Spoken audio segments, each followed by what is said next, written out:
Hello guys, मैं आपका अपने चैनल पर स्वागत करती हूं। अगर आपने अभी तक चैनल को सब्सक्राइब नहीं किया है तो प्लीज़ चैनल को सब्सक्राइब करें, लाइक करें, कमेंट करें और शेयर करें। करण अच्छी तरह से जानते थे कि उनकी सीक्रेट बातें किशन कभी भी बाहर वालों को नहीं बताएंगे। करण गुलेरिया कई सालों से किशन के दुश्मन रहे थे, मगर वह एक बात अच्छी तरह से जानते थे कि किशन एक काफ़ी नेक दिल इंसान थे। सारी गलतफहमियों के दूर हो जाने के बाद करण के मन में किशन के लिए इज्जत और भी बढ़ गई थी। किशन मामा की बात का जवाब देते हुए करण ने कहा, मैंने किंग के पास मारवा ग्रुप ऑफ इंडस्ट्री के शेयर खरीदने की कोशिश की, मगर मुझे अफसोस है कि किंग ने वह सौदा मेरे साथ नहीं किया, बल्कि किंग ने कंपनी के 5% शेयर स्नैक नाम के मेंबर को बेच दिए हैं। और मुझे पक्का यकीन है कि वो और कोई नहीं बल्कि खुद अक्षय वर्मा है। किशन मामा करण की बात सुनकर और भी ज़्यादा परेशान हो गए थे। कंपनी के 5% शेयर दुश्मन के हाथ लग गए थे। यह खबर सुनकर किशन मामा का दिल बैठने लगा। किशन मामा ने धीमी आवाज़ में करण से पूछा, मगर ऐसा क्या कारण हो सकता है कि किंग ने सारे शेयर उस अक्षय वर्मा को बेच दिए? कहीं ऐसा तो नहीं कि मारवा खानदान को बर्बाद करने के पीछे किंग का भी कोई छुपा हुआ मकसद हो? कर्ण खुद भी यह समझने की कोशिश कर रहे थे कि आखिर किंग इस मामले में पढ़कर क्या हासिल करना चाहता था। रोहित यह सारी बातें बड़ी ही खामोशी से सुन रहा था। रोहित को मन ही मन काफ़ी गिल्ट भी महसूस हो रहा था, मगर यह उसकी मजबूरी थी कि वह इस वक्त सबको सच्चाई नहीं बता सकता था। रोहित अपने बुजुर्गों को अपने लिए परेशान होते हुए अपनी आंखों के सामने देख रहा था, मगर वह जानता था कि यह सही वक्त नहीं था सबको असलियत बताने का। इसलिए रोहित चुपचाप वहीं करण और किशन मामा के सामने बैठा रहा। वैसे तो बिजनेस की दुनिया में रोहित करण गुलेरिया और किशन मल्होत्रा से कई ज़्यादा ऊपर था, मगर रोहित जानता था कि परिवार में अभी रोहित काफ़ी छोटा था और बड़ों के साथ किस तरह आदर से पेश आना चाहिए यह बात रोहित अच्छी तरह से जानता था।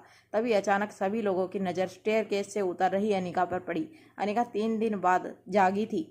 अनिका का शरीर इस वक्त काफ़ी कमज़ोर होगा, यह बात रोहित अच्छी तरह जानता था। रोहित अपनी जगह से उठकर अनिका से कहने लगा, तुम डाइनिंग टेबल पर बैठो, मैं अंदर चलकर देखता हूँ कि किचन में क्या बनाया है। रोहित का इस तरह का बर्ताव देखकर अंजलि मामी के चेहरे पर मुस्कान आ गई। अंजलि मामी ने बड़े ही प्यार से अनिका की ओर देखा। अनिका ने सोफा पर बैठे सभी लोगों को विश किया और सीधे डाइनिंग टेबल पर जाकर बैठ गई। अनिका को अभी काफ़ी भूख लगी थी। 3 दिन तक अनिका ने कुछ नहीं खाया था, इसीलिए रोहित अच्छी तरह से जानता था कि अनिका को पहले कोई काफ़ी लाइट चीज़ देनी होगी। अगर अचानक ही अनिका को हैवी ब्रेकफास्ट दिया गया तो शायद उसका शरीर ब्रेकफास्ट एक्सेप्ट ना कर पाए। किचन में जाकर रोहित किसी ऐसी चीज़ को ढूंढने लगा जिससे काफ़ी लाइट और हल्का नाश्ता बनाया जा सके। घर के नौकर काफ़ी हैरान हो गए थे। देश का सबसे बड़ा बिजनेस टाइकून उनकी किचन में आकर बिल्कुल किसी आम नौकर की तरह काम करने की कोशिश कर रहा था। सभी नौकरों ने रोहित को मदद ऑफर की, मगर रोहित ने सभी से कहा कि वह अकेला ही सब काम कर लेगा। रोहित ने कुछ बॉइल्ड वेजिटेबल तैयार किए और साथ ही साथ एक सॉफ्ट और मुलायम केक भी प्लेट में रखी। अक्सर रोहित रिया को यही केक खिलाया करता था। अनिका का नाश्ता एक प्लेट में अच्छी तरह सजाकर रोहित अपने हाथों से नाश्ते की प्लेट किचन से लेकर बाहर आया। रोहित को इस तरह अनिका के लिए नाश्ता लाते हुए देखकर करण को अपनी बेटी पर गर्व महसूस होने लगा। अंजलि मामी ने किशन मामा को एक कोहनी मारते हुए कहा, देखो इसे कहते हैं प्यार। क्या आज तक तुमने मेरे लिए कभी कोई चाय भी बनाई है? जरा देखो कितनी लक्की है अनिका, उसे कितना प्यार करने वाला हस्बैंड मिला है। किशन मामा ने अंजलि मामी की बात काटते हुए कहा, भाई ऐसा कुछ नहीं है, तुमने देखा नहीं अभी अभी करण ने क्या कहा था कि वह दुनिया के सबसे बड़े आदमी किंग को अच्छी तरह से जानते हैं। अरे किंग का नाम सुनकर तो बड़े बड़े अपनी जगह पर खड़े खड़े कांपने लगते हैं। और इसीलिए रोहित को अब इस बात का अंदाजा हो गया है कि अगर उसने अनिका को खुश नहीं रखा तो अनिका के पापा उसे छोड़ेंगे नहीं। किशन मामा ने हालांकि यह बात मजाक के तौर पर कही थी, मगर कहीं ना कहीं किशन मामा को यह भी जरूर लग रहा था कि किंग का नाम सुनकर हो ना हो रोहित के मन पर प्रभाव जरूर पड़ा था। तभी अचानक किशन मामा को अपनी अधूरी बात याद आई और किशन मामा ने करण से कहा, मेरी समझ में नहीं आ रहा है कि आखिर किंग का और अक्षय वर्मा का क्या कनेक्शन है। आपने इतने पैसे ऑफर किए, उसके बावजूद उन्होंने सौदा उसके साथ क्यों कर लिया?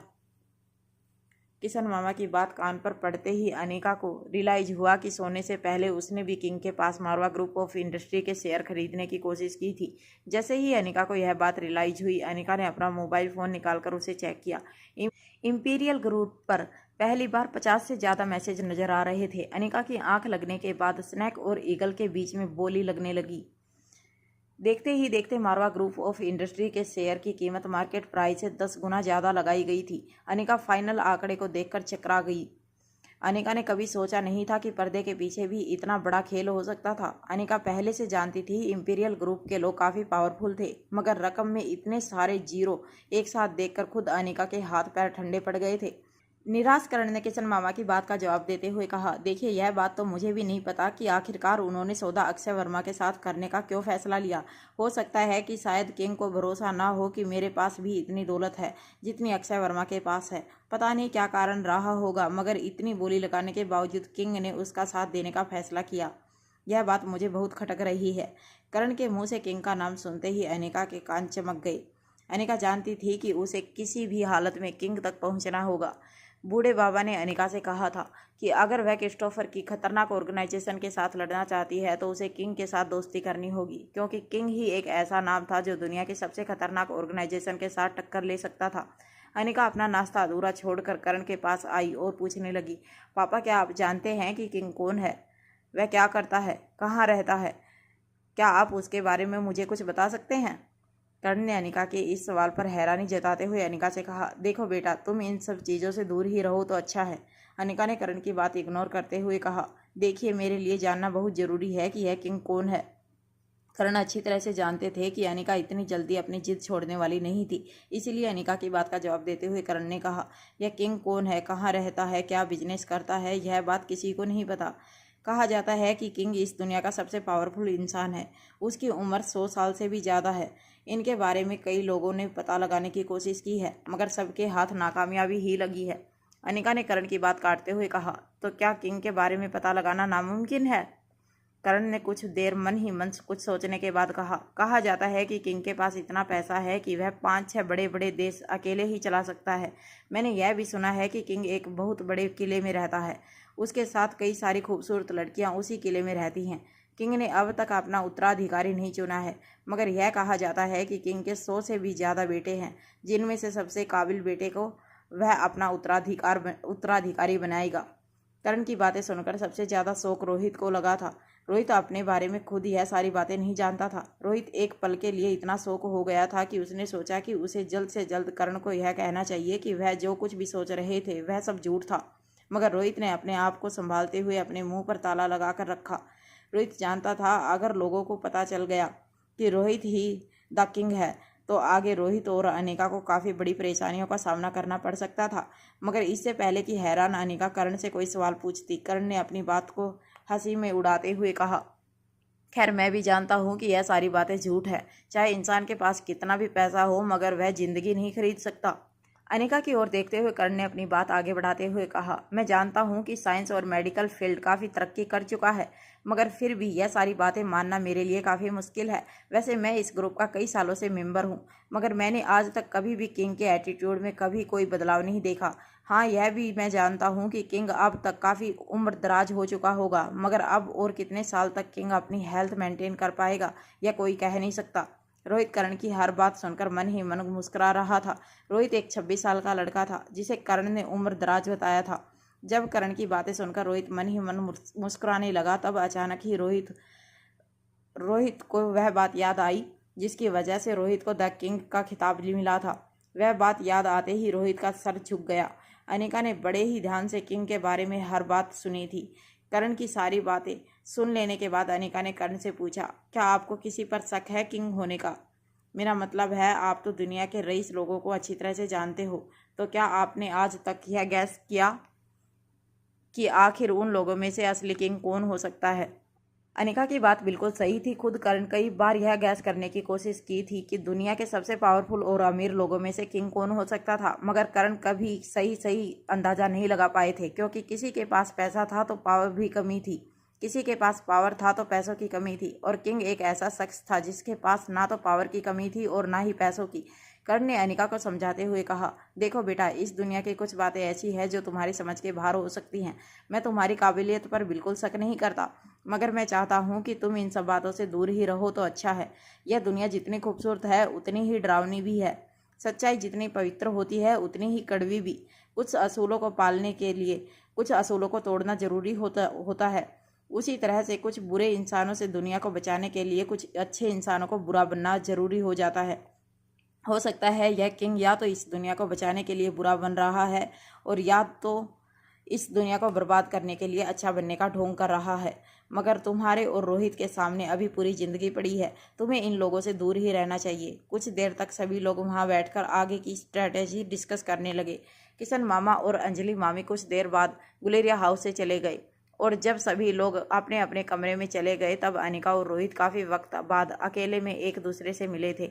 इससे पहले कि रोहित अनिका से कुछ कह पाता, अनिका ने रोहित से पूछा, क्या तुम जानते हो कि यह किंग कौन है? अनिका का सवाल सुनकर रोहित काफ़ी अनकंफर्टेबल हो गया था। अनिका से अपनी पर्सनल लाइफ के बारे में कोई भी बात छुपाना नहीं चाहता था, मगर रोहित को इस बात का डर भी था कि अगर रोहित ने अनिका के सामने अपने किंग होने का सीक्रेट बता दिया तो हो सकता है कि अनिका रोहित के इस रूप को देखकर उससे रिश्ता तोड़ ले। वो नहीं जानता था कि अनिका इतने खतरनाक नाम के साथ अपनी ज़िंदगी को जोड़ना चाहेगी या नहीं। रोहित ने हमेशा ही अपनी किंग वाली इमेज को सीक्रेट ही रखा था। आज तक दुनिया में यह कोई नहीं जान पाया था कि रोहित ही द किंग था। चिराग जिस पर रोहित को सबसे ज़्यादा भरोसा था, उसके अलावा यह बात और कोई नहीं जानता था। अपनी इस इमेज को सीक्रेट रखने के पीछे रोहित के पास यह कारण भी था कि अगर लोगों को पता चल जाता है कि रोहित ही द किंग है तो यह मारवा खानदान और आर्यन की सिक्योरिटी के लिए काफ़ी डेंजरस हो सकता था। और अब न सिर्फ आर्यन बल्कि रोहित के सर पर जिम्मेदारियां लगातार बढ़ती जा रही थी। रिया, अलेक्जेंडर और खुद अनिका को भी रोहित किसी भी तरह की मुसीबत में नहीं डालना चाहता था। अनिका का सवाल सुनकर रोहित ने बिना वक्त गवाए अनिका से कहा, नहीं, मैं द किंग को नहीं जानता। अनिका के चेहरे पर परेशानी देखकर रोहित इतना तो समझ गया था कि अनिका किसी भी तरह द किंग से मिलना चाहती थी। शायद अनिका को द किंग से कोई काम था। रोहित को यह तो नहीं पता था कि आखिर अनिका को इतने खतरनाक जाने जाने वाले द किंग के साथ क्या काम था, मगर रोहित इतना जरूर जानता था बात बच्चों की और परिवार की सिक्योरिटी से जुड़ी होगी, जिसकी वजह से अनिका द किंग से मिलना चाहती थी। जब रोहित ने अनिका से कहा कि वह द किंग को नहीं जानता तो अनिका के चेहरे पर मायूसी साफ नजर आने लगी। मगर अनिका भी जानती थी कि इस वक्त रोहित काफ़ी ज़्यादा डिस्टर्ब था। हंसराज के साथ जो कुछ भी हुआ था उसके बाद अनिका रोहित को और सवाल पूछकर उसकी परेशानी नहीं बढ़ाना चाहती थी। अनिका ने द किंग के बारे में रोहित को इसलिए पूछा था क्योंकि अब वह जान चुकी थी कि एगल और कोई नहीं बल्कि उसका वही भाई आकाश गुलेरिया था। इससे पहले जब अनिका ने इंपीरियल ग्रुप की एक मीटिंग अटेंड की थी तब अनिका को यह शक हुआ था कि शायद उस ग्रुप में मौजूद ईगल ही रोहित है।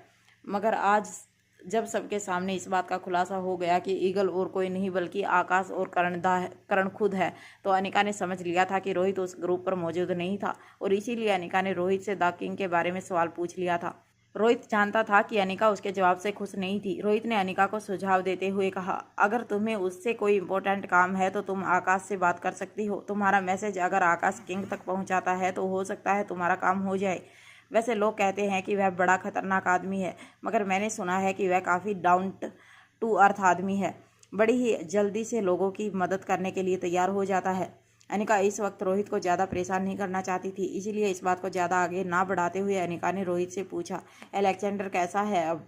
अनिका लगभग 3 दिन बाद जागी थी। जैसे ही अनिका ने अपनी आंखें खोली, अनिका के मन में अलेक्जेंडर का ख्याल आया था। मगर एक के बाद एक घर में जो बातें हुई उसके बाद अनिका को अब अकेले में रोहित के साथ बात करने का मौका मिला था। अनिका का सवाल सुनते ही रोहित ने अपनी नज़रें झुकाकर कहा, वह ठीक है, बिल्कुल। रोहित के चेहरे के रिएक्शन देखकर अनिका समझ गई थी कि जरूर कोई ऐसी बात थी जो रोहित अनिका से छुपा रहा था। अनिका ने रोहित से पूछा, तुम्हारी बात से मुझे ऐसा क्यों लग रहा है कि सब कुछ ठीक नहीं है? क्या हुआ है अलेक्जेंडर को?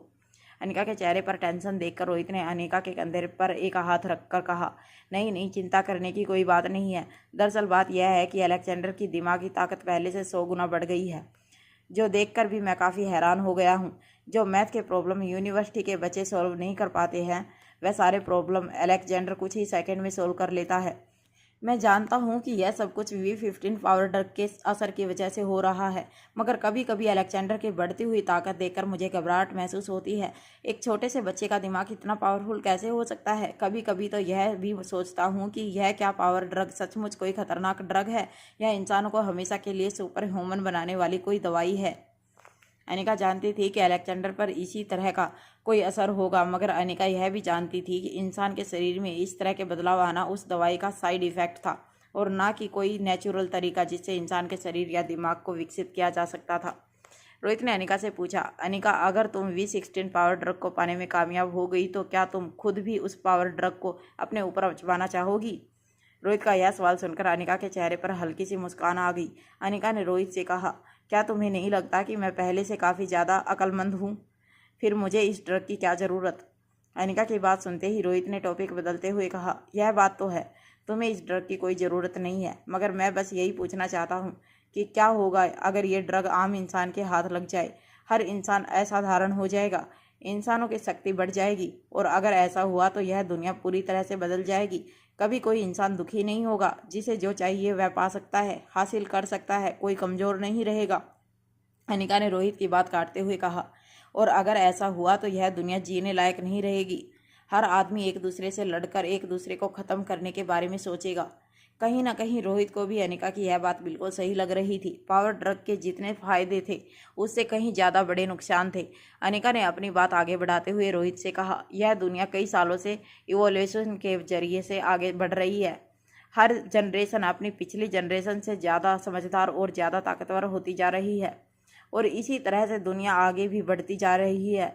पावर ड्रग के सेवन से इंसान के शरीर में और दिमाग में वह ताकत आ जाएगी जो शायद आज से 400-500 साल के बाद इंसान के शरीर में पैदा होगी।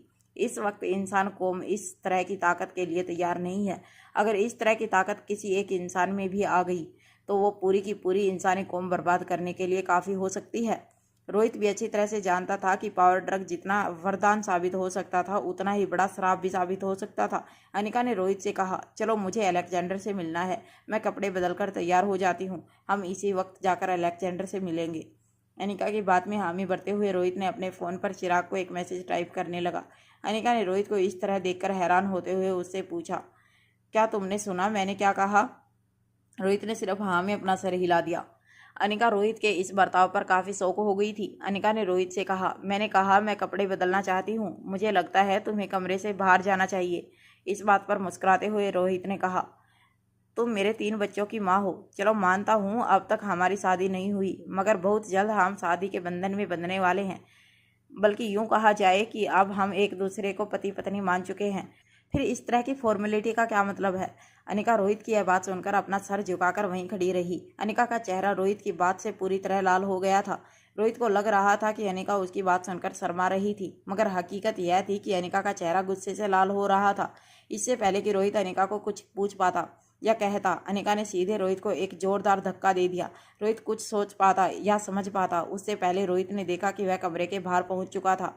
अनिका के धक्के में इतनी ज़्यादा ताकत थी कि रोहित अपनी जगह से कम 4 मीटर दूर जमीन पर जा गिरा।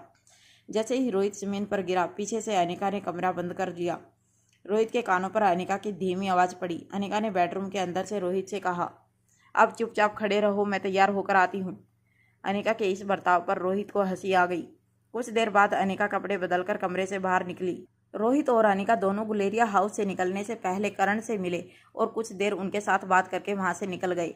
जब रोहित कार ड्राइव करके अपने विला की ओर जा रहा था तब रोहित के ठीक बगल में बैठी अनिका ने अपना फ़ोन निकाला और इंपीरियल ग्रुप पर आए कुछ नोटिफिकेशन पर टैप किया।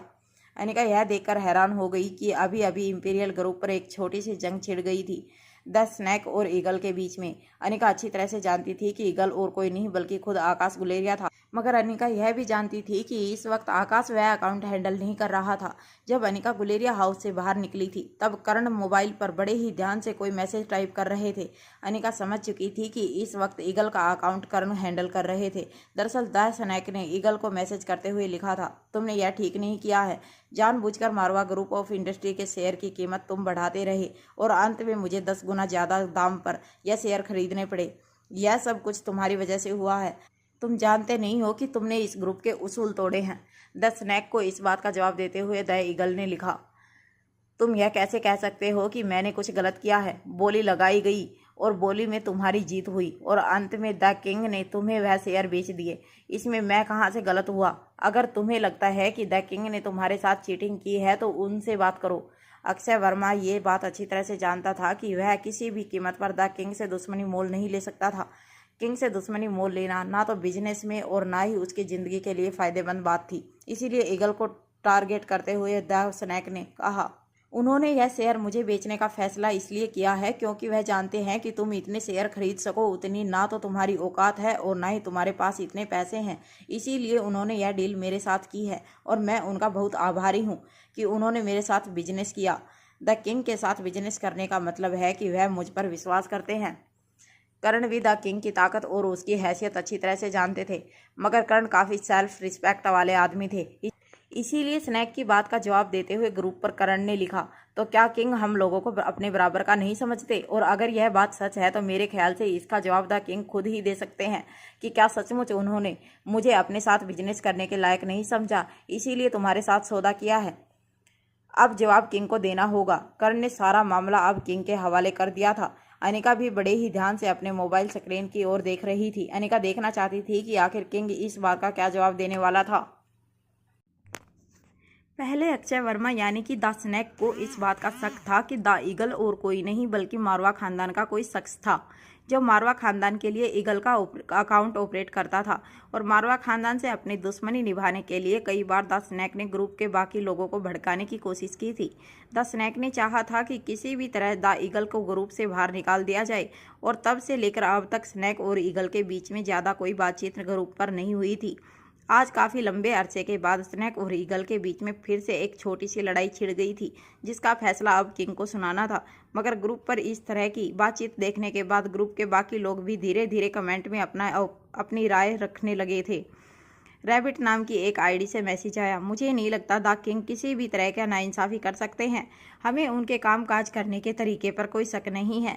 इतने लंबे समय से हम सबको इस ग्रुप में बांध कर रखा है द किंग ने, और उनके यह इंस्ट्रक्शन है कि ग्रुप पर कभी भी इस तरह की PR कमेंट ना की जाए ताकि ग्रुप में शांति बनी रहे। हम सब यह बात अच्छी तरह जानते हैं कि अगर इस ग्रुप के लोग एक दूसरे के दुश्मन बन गए तो इसका अंजाम क्या हो सकता है। इस ग्रुप के सभी लोग काफ़ी पावरफुल लोग हैं। अगर सभी ने अपने अपने पावर का इस्तेमाल किया तो इस दुनिया पर बहुत बड़ा असर पड़ सकता है। कुछ बाकी मेंबर ने भी अपनी अपनी राय ग्रुप पर लिखना शुरू किया। यह सारे मैसेज पढ़कर खुद करण अभी काफ़ी परेशान हो गए थे। वह जानते थे कि अगर किंग ने अपना गुस्सा करण पर उतारा तो वह गुलेरिया परिवार के लिए कितना महंगा पड़ सकता था। मगर करण गुलेरिया ने मन ही मन सोच लिया था कि अगर किंग करण गुलेरिया के खिलाफ ग्रुप पर कुछ भी कहते हैं तो वह तुरंत उनसे माफ़ी मांग लेगा, मगर अपनी नाक ऊंची रखने के लिए वह किसी भी कीमत पर अपने परिवार को मुसीबत में नहीं डालेंगे। वह अक्षय वर्मा भी काफ़ी देर से इंतजार कर रहे थे कि कब किंग अपना फैसला सुनाए। काफ़ी देर से ग्रुप पर कई लोगों ने कई कमेंट और मैसेज किए थे, मगर किंग बिल्कुल शांत था। अनिका खुद भी अपना ओपिनियन रखने के लिए अपना मोबाइल पर एक मैसेज टाइप करने लगी। तभी रोहित की कार मारवा हाउस में दाखिल हुई। सारे बच्चे इस वक्त मारवा हाउस में मौजूद थे, इसीलिए रोहित अनिका को सीधा मारवा हाउस ले आया। जब कार पार्किंग लॉट में रुकी तब अचानक ही अपने मोबाइल स्क्रीन पर किंग का मैसेज देखकर अनिका हैरान रह गई। द किंग ने ग्रुप पर अपना ओपिनियन सबके सामने रख दिया था। द किंग ने कहा था, द स्नैक, मैंने सोचा था कि हमारे ग्रुप में सभी लोग बिजनेस करने में काफ़ी शातिर हैं, मगर मैं नहीं जानता था कि हमारे ग्रुप में एक तुम जैसा बिजनेसमैन भी है जो बिजनेस की बारीकियों को नहीं समझ पाता। मारवा ग्रुप ऑफ कंपनी के कुछ % शेयर पाने के लिए तुमने 10 गुना कीमत चुकाई है। अब यह तुम्हारी बदकिस्मती है और मेरी किस्मत कि मुझे तुम्हारे पास से इतना बड़ा मुनाफा हासिल हुआ। और जहाँ तक द ईगल का सवाल है, वह एक काफ़ी समझदार बिजनेसमैन है, बिजनेस की बारीकियों को अच्छी तरह समझते हैं, इसीलिए वह अच्छी तरह यह जानते हैं कि इस शेयर की कीमत कितनी होनी चाहिए। बिजनेस में सिर्फ हासिल करना ही सब कुछ नहीं होता, बल्कि सामने वाले को कोई चीज़ हासिल करने के लिए 10 गुना कीमत चुकानी पड़े तो यह भी एक बिजनेस की जीत होती है। अपने बारे में इस तरह की बात पढ़कर खुद करण हैरान हो गए थे। द किंग ने कभी किसी के साथ इस तरह खुलकर बात नहीं की थी। करण अभी भी समझ नहीं पा रहे थे कि द किंग ने उन्हें यह टोंट मारा था या वह सचमुच उनकी तारीफ कर रहे थे। करण ने मैसेज टाइप करते हुए लिखा, अगर मुझसे कोई गलती हो गई है तो आई एम सॉरी, मगर मैंने जो कुछ भी किया है वह इस ग्रुप के और बिजनेस एथिक्स के दायरे में रहकर किया है। द किंग ने इस बात का जवाब देते हुए लिखा, मैं आपकी बहुत रिस्पेक्ट करता हूं सर, और मैं जानता हूं कि आप एक बेहद काबिल और ईमानदार बिजनेसमैन हैं। मैंने आपके साथ यह डील इसलिए नहीं की क्योंकि मैं आपको गरीब समझता हूं और द स्नैक को आपसे ज़्यादा पावरफुल समझता हूं। मैंने आपके साथ डील इसलिए नहीं की क्योंकि मैं अच्छी तरह जानता हूँ कि आपने कितनी मेहनत करके अपना बिजनेस एम्पायर खड़ा किया है। द स्नैक द किंग की यह बात सुनकर काफ़ी मायूस हो गया। उसने द किंग को मैसेज लिखते हुए कहा, द किंग, आपने जो कुछ भी किया है वह बहुत सोच समझ कर किया होगा, एंड आई एम श्योर कि इस वक्त आप अपने ग्रुप में किसी भी मेंबर को नीचा दिखाना नहीं चाहते, इसीलिए यह सारी बात कर रहे हैं। मगर मैं आपसे ज़रूर कहना चाहूँगा कि आपके साथ बिजनेस करके मुझे बहुत गर्व महसूस हो रहा है। मगर क्या मैं इस वक्त जान सकता हूँ कि आप यह सब कुछ जो भी कह रहे हैं उसका क्या मतलब समझूँ? द किंग ने इस बात का जवाब देते हुए कहा, आपको इसका मतलब समझ नहीं आ रहा, यही तो दुख की बात है। अगर आपको इन सब बातों का मतलब समझ होता तो शायद आज आप इतना बड़ा नुकसान करके नहीं बैठे होते। मेरे कहने का मतलब यह है कि आपने बिजनेस की सूझबूझ नहीं है। आपने 100 रुपए की चीज़ के लिए 1 लाख रुपए चुकाए हैं और अपने नुकसान पर इस तरह गर्व करना आपको शोभा नहीं देता। द किंग की बात पर अक्षय वर्मा को काफ़ी गुस्सा आ रहा था, मगर वह जानता था कि वह किंग के साथ किसी भी तरह की दुश्मनी मोल नहीं ले सकता। इसीलिए सिर्फ किंग की बात का जवाब देते हुए ग्रुप पर द स्नैक ने लिखा, मैं यह सिर्फ अपनी पर्सनल दुश्मनी पूरी करने के लिए कर रहा हूँ। मारवा खानदान के साथ मेरी पुरानी दुश्मनी है। द किंग ने इस बात का जवाब देते हुए लिखा, अपनी दुश्मनी निभाने के लिए कुछ 1000 करोड़ का नुकसान शायद आपके लिए मायने नहीं रखता होगा, मगर हाँ, हमारे ग्रुप के किसी भी मेंबर को इस तरह से नीचा दिखाने की कोशिश करना इस ग्रुप के उसूलों के खिलाफ है। यूँ समझ लीजिए मेरी तरफ से यह एक छोटा सा जुर्माना है जो आपको भरना पड़ेगा। अक्षय वर्मा अच्छी तरह जानता था कि उसने सबके सामने द ईगल को नीचा दिखाने की कोशिश की थी। जब उसने यह कहा था कि द किंग को पता होगा कि द ईगल के पास पैसे नहीं है, इसीलिए उन्होंने यह डील द स्नैक के साथ नहीं की। इस तरह से द स्नैक ने ग्रुप का एक पहला असूल तोड़ा था। चाहे कुछ भी हो जाए, मेंबर एक दूसरे की सेल्फ रिस्पेक्ट बरकरार रखेंगे, क्योंकि इस बात में हामी भरते हुए ग्रुप के बाकी लोग भी किंग के फैसले की तारीफ करने लगे। अनिका भी यह बात पढ़ने के बाद काफ़ी जान चुकी थी कि किंग इंसाफ को पसंद करने वाला आदमी था। बस अब अनिका को कोई ना कोई रास्ता ढूंढना था जहां से वह किंग तक पहुंच सके। अनिका को पक्का यकीन हो गया था कि इस दुनिया में अगर क्रिस्टोफर की खतरनाक ऑर्गेनाइजेशन से लड़ने में उसकी कोई मदद कर सकता है तो वह था किंग। किंग के नाम से ही लोगों के अंदर अनिका खौफ देख चुकी थी और किंग का इंसाफ पसंद स्वभाव भी अनिका अपनी आंखों से देख चुकी थी। अनिका फोन पर इंपीरियल ग्रुप की चैट पढ़ते पढ़ते मारवा हाउस के अंदर आ गई थी। जब अनिका ने देखा कि अब ग्रुप पर कोई मैसेज नहीं हो रहे थे तो अनिका ने अपना मोबाइल फोन फर्श में रख दिया। अनिका अच्छी तरह से जानती थी कि द स्नैक यानी कि अक्षय वर्मा एक काफ़ी खतरनाक आदमी था। इतनी आसानी से वह हार मानने वालों में से नहीं था। अनिका अब तक इतना जान चुकी थी कि अक्षय वर्मा की फैमिली दुनिया की सबसे सीक्रेट फैमिलीज में से एक थी और अपना बदला पूरा करने के लिए वह जरूर इस वक्त कोई प्लानिंग कर रहा होगा। जब अनिका यह सब कुछ सोच रही थी तब अचानक अनिका के पैरों पर हरकत महसूस हुई। जब अनिका ने अपना सर झुकाकर देखा तो नन्ही सी रिया अनिका के पैरों से लिपटकर अनिका की ओर देख रही थी। रिया की मासूम आंखों को देखकर अनिका का दिल अचानक ही पिघल गया। अनिका ने रिया के माथे पर हाथ फेरते हुए पूछा, कैसी हो रिया? रिया ने दबी हुई आवाज में अनिका से कहा, मैंने तुम्हें बहुत मिस किया मम्मा। क्या तुम जानती हो 3 दिनों से मैंने ठीक से कुछ खाया भी नहीं। रिया के ठीक पीछे खड़ा आर्यन यह सब कुछ बड़े ही ध्यान से देख रहा था। आर्यन ने भी अपनी मम्मा को बहुत मिस किया था, मगर आर्यन अनिका के सामने अपना प्यार रिया की तरह एक्सप्रेस नहीं कर पाता था। आर्यन अच्छी तरह से जानता था रिया झूठ बोल रही थी। रिया ने 3 दिनों में खाना नहीं खाया था, ऐसा बिल्कुल नहीं था, मगर रिया ने जिस तरह से अनिका के साथ बात की थी, अनिका के दिल में उसके लिए प्यार जाग जाना स्वाभाविक था। आर्यन वही प्यार अपने लिए भी पाना चाहता था, मगर वह अपनी माँ से झूठ नहीं बोल सकता था। आर्यन ने अपने दोनों हाथ अपनी कमर पर रखते हुए रिया से कहा, तुम झूठ क्यों बोल रही हो मम्मा से? तुम रोज अपनी पसंद का केक खाती हो, जो जी में आए करती हो, ना तुम कभी सैलेड खाती हो और ना ही उबले हुए अंडे। अपनी मनपसंद चीज़ें बनवाकर खाती हो, फिर तुम मम्मा के सामने ऐसे क्यों बोल रही हो?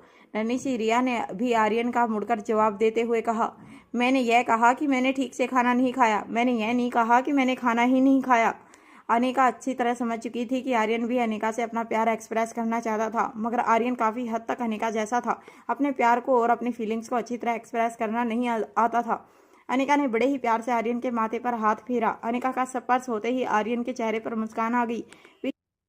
पीछे सोफा पर बैठा अलेक्जेंडर यह सब कुछ बड़े ही गौर से देख रहा था। अनिका को अपने सामने खड़ा देखकर अलेक्जेंडर को भी इच्छा हो रही थी कि बाकी दोनों बच्चों की तरह वह भी जाकर अपनी माँ से लिपट जाए, मगर अलेक्जेंडर अपने आप को ऐसा करने से रोक रहा था। बड़े ही एटीट्यूड से सोफा पर बैठकर अलेक्जेंडर ने अनिका की ओर देखकर पूछा, कैसी हैं आप?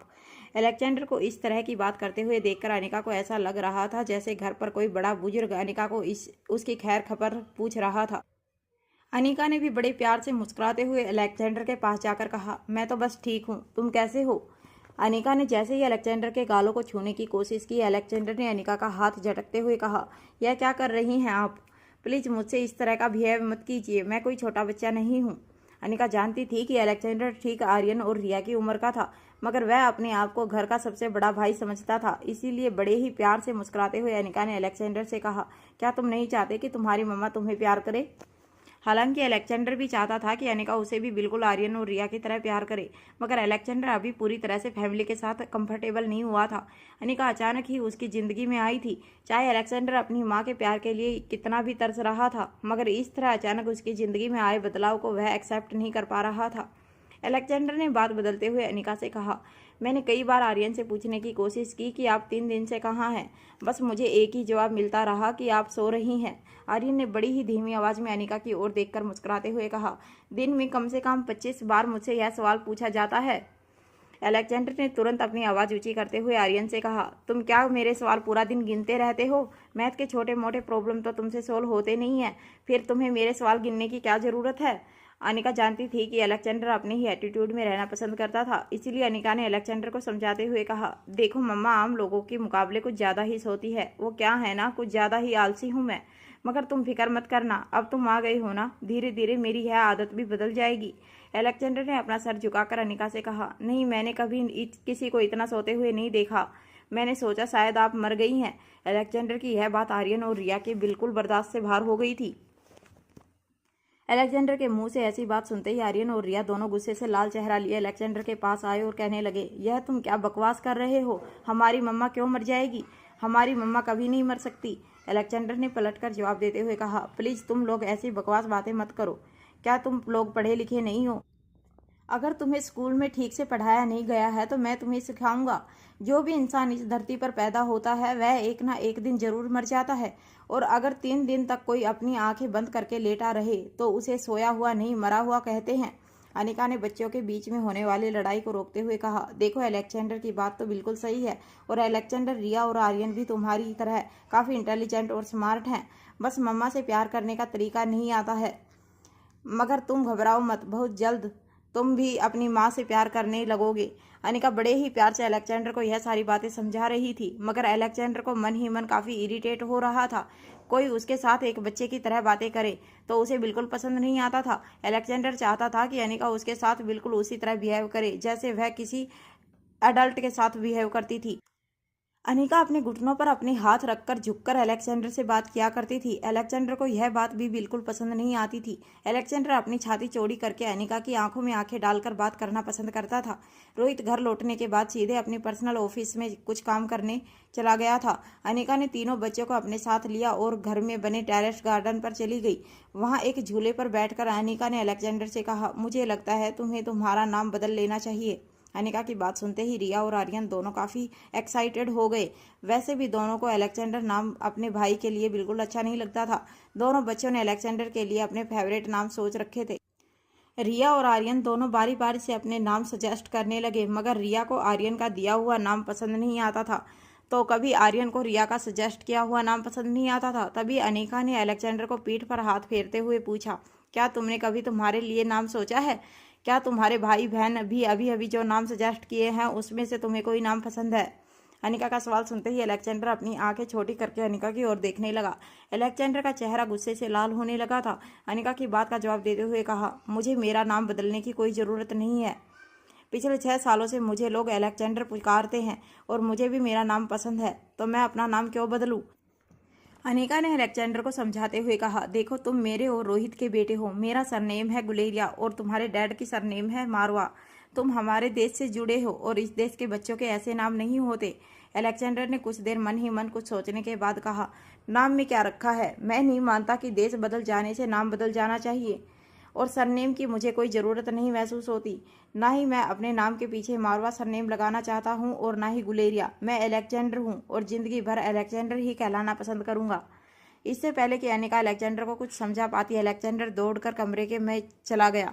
अलेक्जेंडर के जाते ही अनिका बड़ी परेशान होकर अपने मन ही मन कुछ सोचने लगी। नन्हे से आर्यन ने देख लिया था कि उसकी मोम अलेक्जेंडर के इस बिहेव से काफ़ी नाखुश थी।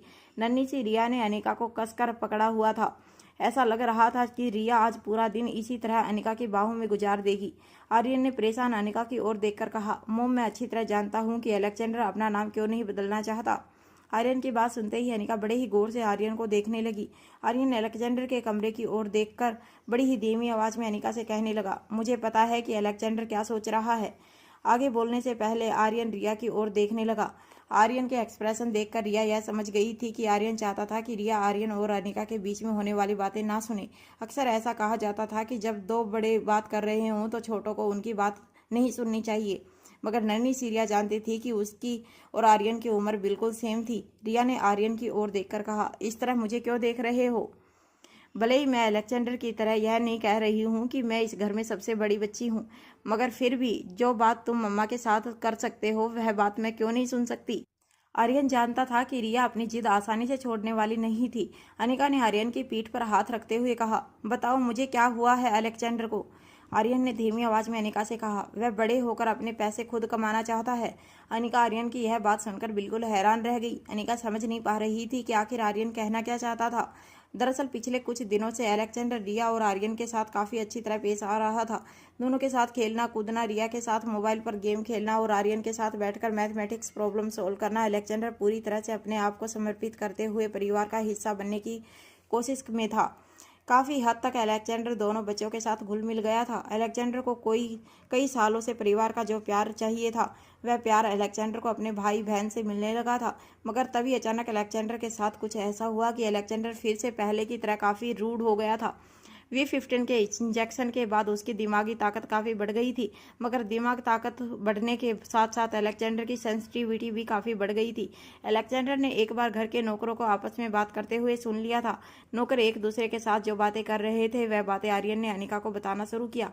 नौकर एक दूसरे से कह रहे थे कि जरूर अचानक ही अलेक्जेंडर के घर लौटने के पीछे एक बहुत गहरा राज छुपा था। घर के नौकर पहले से अलेक्जेंडर को काफ़ी नापसंद करते थे। अलेक्जेंडर के रवैया की वजह से नौकर अलेक्जेंडर से दूर ही रहना पसंद करते थे, मगर सभी को अपनी नौकरी प्यारी थी, इसलिए अलेक्जेंडर की हर फरमाइश को चुपचाप पूरी कर देते थे।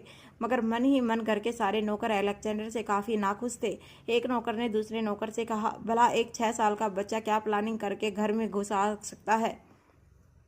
उस दूसरे नौकर ने जवाब देते हुए कहा, अरे तुम नहीं जानते इस तरह के बच्चों को, तुमने देखा नहीं इसके तेवर कैसे हैं। उस बच्चे के अभी से इस तरह का पेश आ रहा है जैसे पूरा का पूरा मारवा परिवार उसी के इशारे पर नाचता है।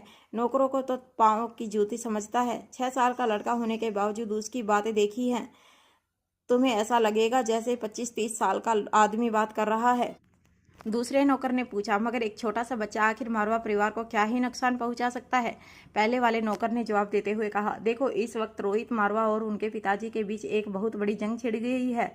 मारवा परिवार और मारवा ग्रुप ऑफ इंडस्ट्री के अधिकारों को लेकर। वह कहा जाता है कि जिसके पास सबसे ज्यादा शेयर होगा कंपनी में उसी का बोलबाला होगा। अभी छोटे से बच्चे को यह बात पता चल गई होगी, तो अभी से वह जानबूझकर अचानक ही अपना स्वभाव बदलकर परिवार के साथ घुलना मिलना चाहता है, ताकि आगे चलकर उसके हिस्से में ज़्यादा से ज़्यादा शेयर आए और मारवा परिवार और कंपनी पर आर्यन बाबा से ज़्यादा उसकी ताकत बनी रहे। यह छोटा सा लड़का बहुत गहरी प्लानिंग कर चुका है। आर्यन बाबा को कंपनी के हिस्सेदारी से हटाने के लिए यह बहुत गहरी प्लानिंग कर रहा है। वरना जरा तुम लोग ही सोचो, कल तक जो लड़का इतना उखड़ा उखड़ा रहता था वह अचानक ही आर्यन बाबा और रिया बेबी के साथ इतना फ्रेंडली कैसे हो गया? और एक बात तो तय है, रिया बेबी का सरनेम है गुलेरिया और आर्यन बेबी का सरनेम है मारवा। दोनों को गुलेरिया परिवार और मारवा परिवार से विरासत में काफ़ी दौलत मिलने वाली है। इस लड़के का कोई पता ठिकाना नहीं है, इसीलिए इस लड़के ने सोचा होगा कि अगर उसे रिया बेबी और आर्यन बाबा की तरह ही भविष्य में शानो शौकत से जीना है तो अभी से प्लानिंग करनी होगी और दोनों के दिलों में जगह बनानी होगी। तुम लोग देख लेना, मैं इस लड़के की आंखों में पड़ चुका हूँ। यह एक दिन जरूर अपने भाई बहन को धोखा देगा, उन्हीं के नाम का इस्तेमाल करके एक दिन उन्हें एक खानदान से बेदखल कर देगा। अरे बड़े बड़े राजा महाराजाओं के बेटों ने यह किया है। इस लड़के की आंखों में मैं पड़ चुका हूँ कि भविष्य में यह भी बिल्कुल उन्हीं लोगों की तरह अपने भाई बहन को धोखा देकर यह सब कुछ अपने नाम कर लेगा। अलेक्जेंडर नौकरों के मुंह से अपने लिए ऐसी बात सुनकर पूरी तरह टूट गया था। अलेक्जेंडर ने जब मुड़कर देखा तो ठीक उसके पीछे आर्यन खड़ा था। आर्यन ने भी नौकरों की सारी बातें सुन ली थी। अलेक्जेंडर ने आर्यन के कंधे पर हाथ रखकर कहा, तुम फिक्र मत करो, मुझे तुम्हारी दौलत में कोई इंटरेस्ट नहीं है। मुझे अपने आप पर पूरा भरोसा है। बड़े होकर मैं खुद अपने लिए पैसे कमा लूंगा। मुझे कंपनी के शेयर में या खानदान की दौलत में कोई हिस्सा नहीं चाहिए। यह सब कुछ तुम्हारा है और तुम्हारा ही रहेगा। यह कहने के बाद अलेक्जेंडर ने आर्यन को पीछे धकेल दिया और रास्ता बनाकर अपने कमरे में चला गया। जब आर्यन ने पूरी कहानी अनिका को सुनाई तो अनिका दंग रह गई। अनिका कभी सोच भी नहीं सकती थी कि एक 6 साल का बच्चा बच्चे के मन में इस तरह की बातें भी चल सकती हैं। अनिका को नौकरों पर भी बहुत गुस्सा आ रहा था, जो बच्चों के बारे में इतनी ऐसी गिरी हुई बातें कर सकते थे। अनिका जानती थी कि अलेक्जेंडर के बर्ताव के पीछे नौकरों की ऐसी गिरी हुई बात का ज्यादा असर था। आर्यन ने अपनी बात आगे बढ़ाते हुए अनिका से कहा, उसके बाद अलेक्जेंडर मेरे साथ खेलना बिल्कुल बंद कर दिया है। मेरे साथ मिलकर वह मैथमेटिक्स के प्रॉब्लम भी सोल्व नहीं करता है। आज भी सारा दिन रिया के साथ ही मोबाइल पर गेम खेलता रहा, मगर मुझसे तो अब दूर ही रहना पसंद करता है। नन्ही सी रिया ने आर्यन की सारी बातें सुनने के बाद अनिका की ओर देखकर कहा, मम्मा, आर्यन ने जो कुछ भी कहा वह सब तो मैंने नोटिस ही नहीं किया। रिया अपनी शैतानी से बाज नहीं आती थी। इस तरह की सेंसिटिव बात नोटिस करना रिया के बस में नहीं था। यह बात अनिका अच्छी तरह जानती थी, मगर माँ होने के नाते अनिका को जल्द से जल्द अलेक्जेंडर के दिल में सारी बातें निकालनी थी। मगर अनिका को इस वक्त कोई तरकीब नहीं सूझ रही थी। अनिका ने आर्यन की ओर देखकर कहा, आर्यन, क्या तुम दोनों नौकरों को पहचान सकते हो जिन्होंने यह सारी बातें कही थी? आर्यन के चेहरे का एक्सप्रेशन देखकर ऐसा लग रहा था जैसे आर्यन ने पहले से सोच रखा था कि अनिका जरूर यह सवाल पूछेगी। आर्यन ने बड़े ही शांति से अनिका के सवाल का जवाब देते हुए कहा, हाँ, मैंने सब कुछ पता कर लिया है। वह दोनों गार्डन की देखभाल करते हैं, पिछले 3 साल से मारवा हाउस में काम करते हैं। एक का नाम भंवर सिंह है और दूसरे का नाम मुकेश। आर्यन की इतनी सूझबूझ देखकर अनिका हैरान हो गई। अनिका जब पहली बार आर्यन से मिली थी तब आर्यन एक बेहद ही कम बोलने वाला शर्मीला लड़का था। तब आर्यन के चेहरे को देखकर बिल्कुल इस बात का एहसास नहीं होता था कि आर्यन दरअसल इतना समझदार और सेंसिटिव लड़का था, जो न सिर्फ खुद की परेशानियां बल्कि दूसरों की परेशानियां सोल्व करने में भी काफ़ी काबिलियत रखता था। अनिका को कहीं ना कहीं अपने बेटे आर्यन पर काफ़ी गर्व महसूस हो रहा था। अनिका ने आर्यन से कहा, अगर तुमने इतना कुछ कर लिया है तो तुमने इस समस्या से बाहर निकलने का रास्ता भी जरूर ढूंढ लिया होगा। आर्यन ने कुछ देर अपने मन ही मन सोचने के बाद अनिका की ओर देखकर कहा, हाँ, मैंने सोच लिया है। अनिका अपने बेटे की समझदारी देखकर चौंक गई थी। अनिका को यकीन नहीं हो रहा था कि वह यह सारी बातें एक 6 साल के बच्चे से मुंह से सुन रही थी। आर्यन ने अपनी बात आगे बढ़ाते हुए कहा, मोम, मुझे ऐसा लगता है कि इस वक्त अगर अलेक्जेंडर को सबसे ज्यादा किसी की मदद की जरूरत है तो वह है आपकी। अगर मैंने उन नौकरों को सजा देकर अलेक्जेंडर की मदद करने की कोशिश की तो वह अपने आप को कमजोर महसूस करेगा और मुझे ताकतवर, और मैं ऐसा नहीं होने देना चाहता। अलेक्जेंडर भी मेरी और रिया की तरह एक छोटा बच्चा है और उसे भी आपके और डैड के प्रोटेक्शन की ज़रूरत है, और वह प्रोटेक्शन आप लोगों से ही एक्सेप्ट करता है। अगर मैंने उसे प्रोटेक्ट करने की कोशिश की तो हो सकता है इसका रिजल्ट उल्टा हो जाए। अलेक्जेंडर की मेरे लिए नफरत और भी ज़्यादा बढ़ जाएगी। इसीलिए मुझे लगता है कि इस मामले में आपको ही सोल्व करना होगा। आर्यन के मुंह से इतनी समझदारी की बात सुनकर अनिका के तो होश ही उड़ गए, मगर एक माँ होने के नाते अनिका को काफ़ी गर्व महसूस हो रहा था। अनिका ने देख लिया था कि आर्यन बड़ी ही समझदारी से जिंदगी से जुड़े सवालों को सोल्व करने की कोशिश करता था। इतने कॉम्प्लिकेटेड मैटर को भी जिस तरह से आर्यन ने हैंडल किया था वह कई बार बड़ी उम्र के लोग भी नहीं कर पाते थे।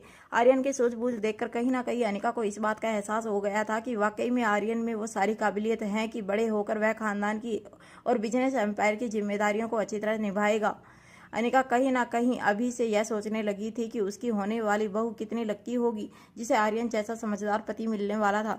मगर आज अनिका को यह बात समझ नहीं आ रही थी कि अगर आर्यन इतना ही समझदार था और अपने आप को और अपने आसपास के लोगों को प्रोटेक्ट करना इतनी अच्छी तरह से जानता था, तो फिर जब वह मेरी टीचर आर्यन को ट्यूशन देने की बहाने टॉर्चर किया करती थी तब वह खामोश क्यों रहता था।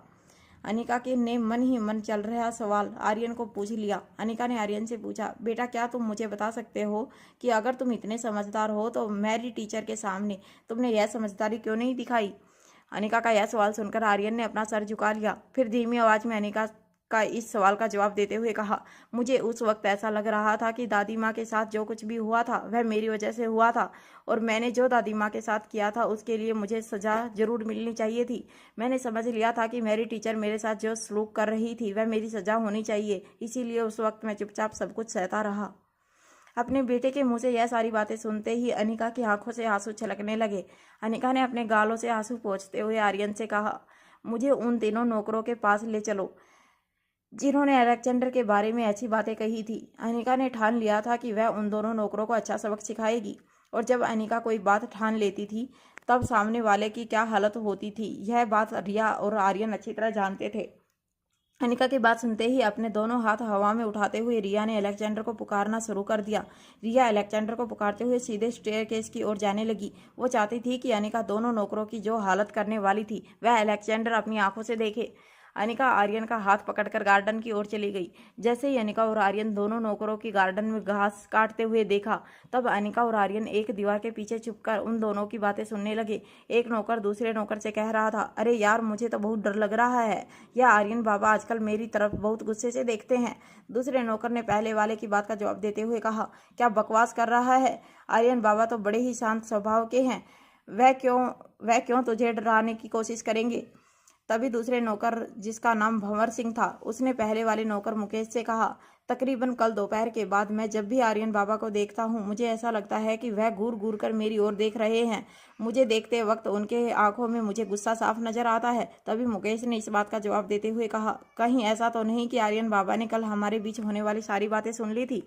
मुकेश की यह बात सुनते ही भंवर सिंह ने अपने हाथ में पकड़ी हुई बड़ी सी कैंची जमीन पर रखी और मुकेश के पास जाकर कहने लगा, अरे यार, ऐसा मत बोल। अगर ऐसा हुआ तो बहुत गजब हो जाएगा। हो सकता है कि सब लोग हमें नौकरी से निकाल दे। मुकेश ने यहाँ वहाँ देखते हुए भंवर सिंह के कंधे पर हाथ रखकर कहा, अरे घबराता क्यों है? यह मत भूल कि हमें यहाँ आयुष मारवा ने नौकरी पर रखा है, ताकि हम खानदान के लोगों के बीच चल रही इंपॉर्टेंट बातें आयुष सर तक पहुँचा सकें। और जब तक आयुष सर इस घर में है, कोई हमारा बाल भी बांका नहीं कर सकता। यह सुनने के बाद भंवर सिंह ने एक लंबी राहत की सांस ली और मुकेश से कहा, मगर पिछले 3 सालों से हम रोहित सर की कोई ऐसी बात आयुष तक नहीं पहुंचा सके जिसकी वजह से हम पर उसे खुश हो सकता है कि इस बार हमें निकम्मा समझकर वह हमें सचमुच नौकरी से निकाल दे। मुकेश ने भंवर सिंह की पीठ पर एक चपक लगाते हुए कहा, अरे यार, तुम भी खामखा इतना डर रहे हो। जो आज तक नहीं हुआ वह अब क्या होगा? अरे इन बड़े लोगों को अपने ही झगड़ों से फुर्सत नहीं मिलती, वह हम जैसे छोटे लोगों के मामले में क्यों अपनी टांग देंगे? तुमने देखा नहीं, अब तो इस घर में असली मालिक कौन है यह भी शेयर बाजार तय करेगा। तभी भंवर सिंह ने अपने कंधे का गमछा निकालते हुए मुकेश से कहा, यार कुछ भी कहो, यह जो कुछ भी हुआ है वह उस औरत की वजह से हुआ है। 50 साल की औरत है, मगर ध्यान से देखो तो 30 साल के ऊपर की उम्र नहीं लगती। भंवर सिंह की इस बात पर मुकेश के चेहरे पर घबराहट नजर आने लगी। फिर यहाँ वहाँ देखते हुए मुकेश ने भंवर सिंह से कहा, अरे धीरे बात करो, यह मत भूलो कि तुम किसके बारे में बात कर रहे हो। जरा हमारी तरफ देखो और फिर सोच समझकर बात किया करो। भंवर सिंह ने इस बार मुकेश की पीठ पर चपक लगाते हुए कहा, अरे अब मुझे बताओ, कौन डर रहा है? अरे जब मालिक लोगों से तुम्हें डर नहीं लगता तो फिर यह औरत तो इस घर की कोई नहीं है, बल्कि इस औरत की वजह से ही इस घर में इतना बड़ा बखेड़ा खड़ा हुआ है। कमाल की खूबसूरत है यार। ऐसी खूबसूरत औरत के लिए वह जो दीवाना है वह इस दुनिया को जलाने के लिए तैयार है, और वह हम इतनी खूबसूरत औरत की थोड़ी सी तारीफ कर दे तो हर्ज ही क्या है? जैसे ही भंवर सिंह ने मुकेश से यह बात कही, दोनों के कानों पर अनिका की ऊंची आवाज पड़ी। अनिका ने पहले तो सोचा था कि वह छुपकर दोनों नौकरों की सारी बातें सुन लेगी और उन्हें इस बात का एहसास भी नहीं होने देगी कि वह वहीं खड़ी सारी बातें सुन रही थी। मगर जब नौकरों ने आयशा के बारे में बदतमीजी से बात करना शुरू किया, तब अनिका की बर्दाश्त से बाहर हो गया। अनिका ने दोनों नौकरों को आवाज लगाते हुए कहा, यहाँ आओ तुम दोनों के दोनों। अनिका की आवाज़ काफ़ी तेज थी और अनिका की आवाज़ में काफ़ी गुस्सा दिखाई दे रहा था। अनिका को इस तरह से अपने ऊपर चिल्लाते हुए देखकर दोनों नौकरों के हाथ पैर ठंडे हो गए। दोनों दौड़कर अनिका के पास आकर खड़े हो गए। दोनों नौकरों के हाथ पांव ठंडे हो गए थे। वह जानते थे कि अनिका की अब इस घर में क्या पोजीशन होने वाली थी। घर की होने वाली मालकिन ने बड़े ही गुस्से से नौकरों की अपने पास बुलाया था। दोनों नौकरों ने अपना सर झुकाकर अनिका से कहा, मैडम क्या हुआ मैडम, कोई गलती हो गई? अनिका ने उन दोनों की बात का जवाब देते हुए कहा, क्या अपने मालिक के पीठ पीछे उनके बारे में इतनी बुरी बात करना तुम्हें गलत नहीं लगता? दोनों नौकर हैरान रहकर एक दूसरे को देखने लगे। दोनों में से किसी की समझ में नहीं आ रहा था कि वह अनिका की इस बात का क्या जवाब दे। तभी एक नौकर मुकेश ने अपनी गर्दन झुकाए हुए अनिका की बात का जवाब देते हुए कहा, मैडम, हमने अपने मालिक के बारे में कोई उल्टी सीधी बात नहीं बोली है। जरूर आपके कोई गलतफहमी हो रही है। अभी अभी हम जिनके बारे में बात कर रहे थे वह तो हमारे पुराने मालिक थे। अनिका ने मुकेश की इस बात का जवाब देते हुए कहा, अगर पुराने मालिक के बारे में भी ऐसी बातें कर सकते हो तब तो जरूर नए मालिक के बारे में भी ऐसी बातें करते होंगे। मुकेश अपने ही जाल में फंस गया था। उसे अब समझ नहीं आ रहा था कि वह किस तरह अनिका को सामना करे। भंवर सिंह ने कांपती हुई आवाज में अपने दोनों हाथ जोड़कर अनिका से कहा, मैडम, हमें माफ़ कर दीजिए, आइंदा से ऐसी कोई गलती नहीं होगी। हम बहुत गरीब लोग हैं। अगर आपने हमें नौकरी से निकाल दिया तो हम लोग रास्ते पर आ जाएंगे। अनिका जानती थी कि घर के सभी नौकरों को कॉन्ट्रैक्ट बेसिस पर रखा गया था। मारवा खानदान के कुछ बहुत पुराने नौकरों को मारवा खानदान के काफ़ी स्पेशल ट्रीटमेंट दे रखी थी, मगर वह नौकर मारवा खानदान के काफ़ी वफादार थे। घर के बाकी कामों के लिए जितने भी नौकर रखे गए थे उन सबको एजेंसी से कॉन्ट्रैक्ट बेस पर रखा गया था। यह दोनों नौकर भी कॉन्ट्रैक्ट बेस पर 3 सालों से काम कर रहे थे। अनिका ने अपनी आवाज़ ऊंची करते हुए दोनों से कहा, क्या तुम जानते हो अगर तुम्हें मैं इस वक्त नौकरी से निकाल दूं तो उसका परिणाम क्या हो सकता है? दोनों नौकर अच्छी तरह से जानते थे कि मारवा हाउस से निकाले जाने के बाद कोई ऐसी एजेंसी उन्हें काम नहीं देगी। अनिका की बात सुनते ही दोनों के हाथ पांव ठंडे हो गए थे। मुकेश और भंवर सिंह दोनों ने अपने हाथ जोड़ते हुए अनिका से कहा, मैडम ऐसा मत कीजिए, हमारा परिवार बर्बाद हो जाएगा। दोनों लगभग अनिका के सामने आंसू बहाने लगे थे। अनिका ने अपना हाथ हवा में उछालते हुए दोनों से कहा, अब बस करो यह ढोंग। अभी के अभी कुछ देर पहले मैंने और आर्यन बाबा ने अपने कानों से तुम लोगों ने जो कुछ भी कहा, अब इस तरह का नाटक करने की कोई जरूरत नहीं है। तुम खुद ही नौकरी छोड़कर चले जाओ, वरना मजबूरन हमें तुम्हें नौकरी से निकालना पड़ेगा। और अगर हमने तुम्हें नौकरी से निकाल दिया तो इसका अंजाम क्या हो सकता है यह तुम अच्छी तरह से जानते हो। अनिका ने दोनों नौकरों के सामने कोई रास्ता नहीं छोड़ा था। दोनों नौकर अच्छी तरह से जान चुके थे कि अब अनिका के गुस्से से बचने का सिर्फ एक ही रास्ता था, वह खुद ही नौकरी छोड़कर चले जाए। दोनों नौकर रोती हुई शक्ल बनाकर धीरे धीरे घर से बाहर जाने लगे। जैसे ही दोनों नौकर बाहर से चले गए, नन्हे से अलेक्जेंडर की आवाज़ अनिका के कानों पर पड़ी। अलेक्जेंडर ने अनिका से कहा, मुझे तुमसे यह उम्मीद नहीं थी। मैंने तो सोचा था कि आप दोनों नौकरों को ऐसी सज़ा सुनाएंगे कि दोनों जिंदगी भर याद रखें, मगर आपने तो इतनी आसानी से उन्हें जाने दिया। इसी से अंदाज़ा लग सकता है कि आप मन में मुझे कितना प्यार करती हैं। अगर इन लोगों ने आर्यन और रिया के साथ इस तरह की बदतमीजी की होती तब क्या आप इसी तरह उन्हें आसानी से जाने देती? नन्हे से अलेक्जेंडर का यह सवाल सुनकर अनिका काफ़ी हैरान हो गई थी। अनिका समझ नहीं पा रही थी कि वह किस तरह अलेक्जेंडर की बात का जवाब देती। नन्हा सा आर्यन अनिका की परेशानी अच्छी तरह समझ सकता था। आर्यन ने अलेक्जेंडर को आगे बोलने से रोकते हुए कहा, बस करो अलेक्जेंडर, क्या तुम जानते भी हो मोम ने तुम्हारे लिए क्या किया है? हेलो गाइस, हमारे यूट्यूब चैनल पर आपका स्वागत है। अगर आपको वीडियो पसंद आ रही है तो प्लीज़ लाइक करें, कमेंट करें और शेयर करें। अगर चैनल को सब्सक्राइब नहीं किया है तो चैनल को सब्सक्राइब ज़रूर करें। इससे पहले कि आर्यन आगे कुछ कह पाता, अलेक्जेंडर ने अपनी आवाज़ ऊंची करते हुए आर्यन से कहा, मुझे अच्छी तरह से पता है कि मेरे लिए उन्होंने अपने हाथ पर चाकू का भार सहन किया है, मगर तुम अभी छोटे बच्चे हो। तुम शायद नहीं जानते कि इस तरह के कट्स अगर इंसान के शरीर पर लग जाए तो उसकी मौत नहीं होती, उसे सी दिया जा सकता है, बिल्कुल किसी कपड़े की तरह, और कुछ ही दिनों में तो घाव भर भी जाते हैं। मगर कुछ घाव ऐसे होते हैं जिसे भरने के लिए बाज़ार में कोई भी दवाई नहीं मिलती। अलेक्जेंडर की बातों में काफ़ी मैच्योरिटी नज़र आ रही थी। अनिका को अब अलेक्जेंडर की बातों से घबराहट महसूस होने लगी थी। अनिका को कुछ समझ नहीं आ रहा था कि अलेक्जेंडर यह सारी बातें क्यों सोच रहा था। अलेक्जेंडर ने अनिका से कहा, इतनी आसानी से आपने माफ़ कर दिया उन दोनों नौकरों को? सिर्फ नौकरी से निकाल देने से उनकी सज़ा पूरी नहीं हो जाती। इस बार आर्यन ने भी अपनी आवाज़ ऊंची करते हुए अलेक्जेंडर से कहा, तुम अभी छोटे बच्चे हो, यह सारी बातें तुम कभी नहीं समझ पाओगे। क्या तुम जानते भी हो कि हमने उन्हें जो सज़ा सुनाई है वह उनके लिए कितनी बुरी सज़ा है? इस सोसाइटी में अलग अलग तरह के लोग रहते हैं।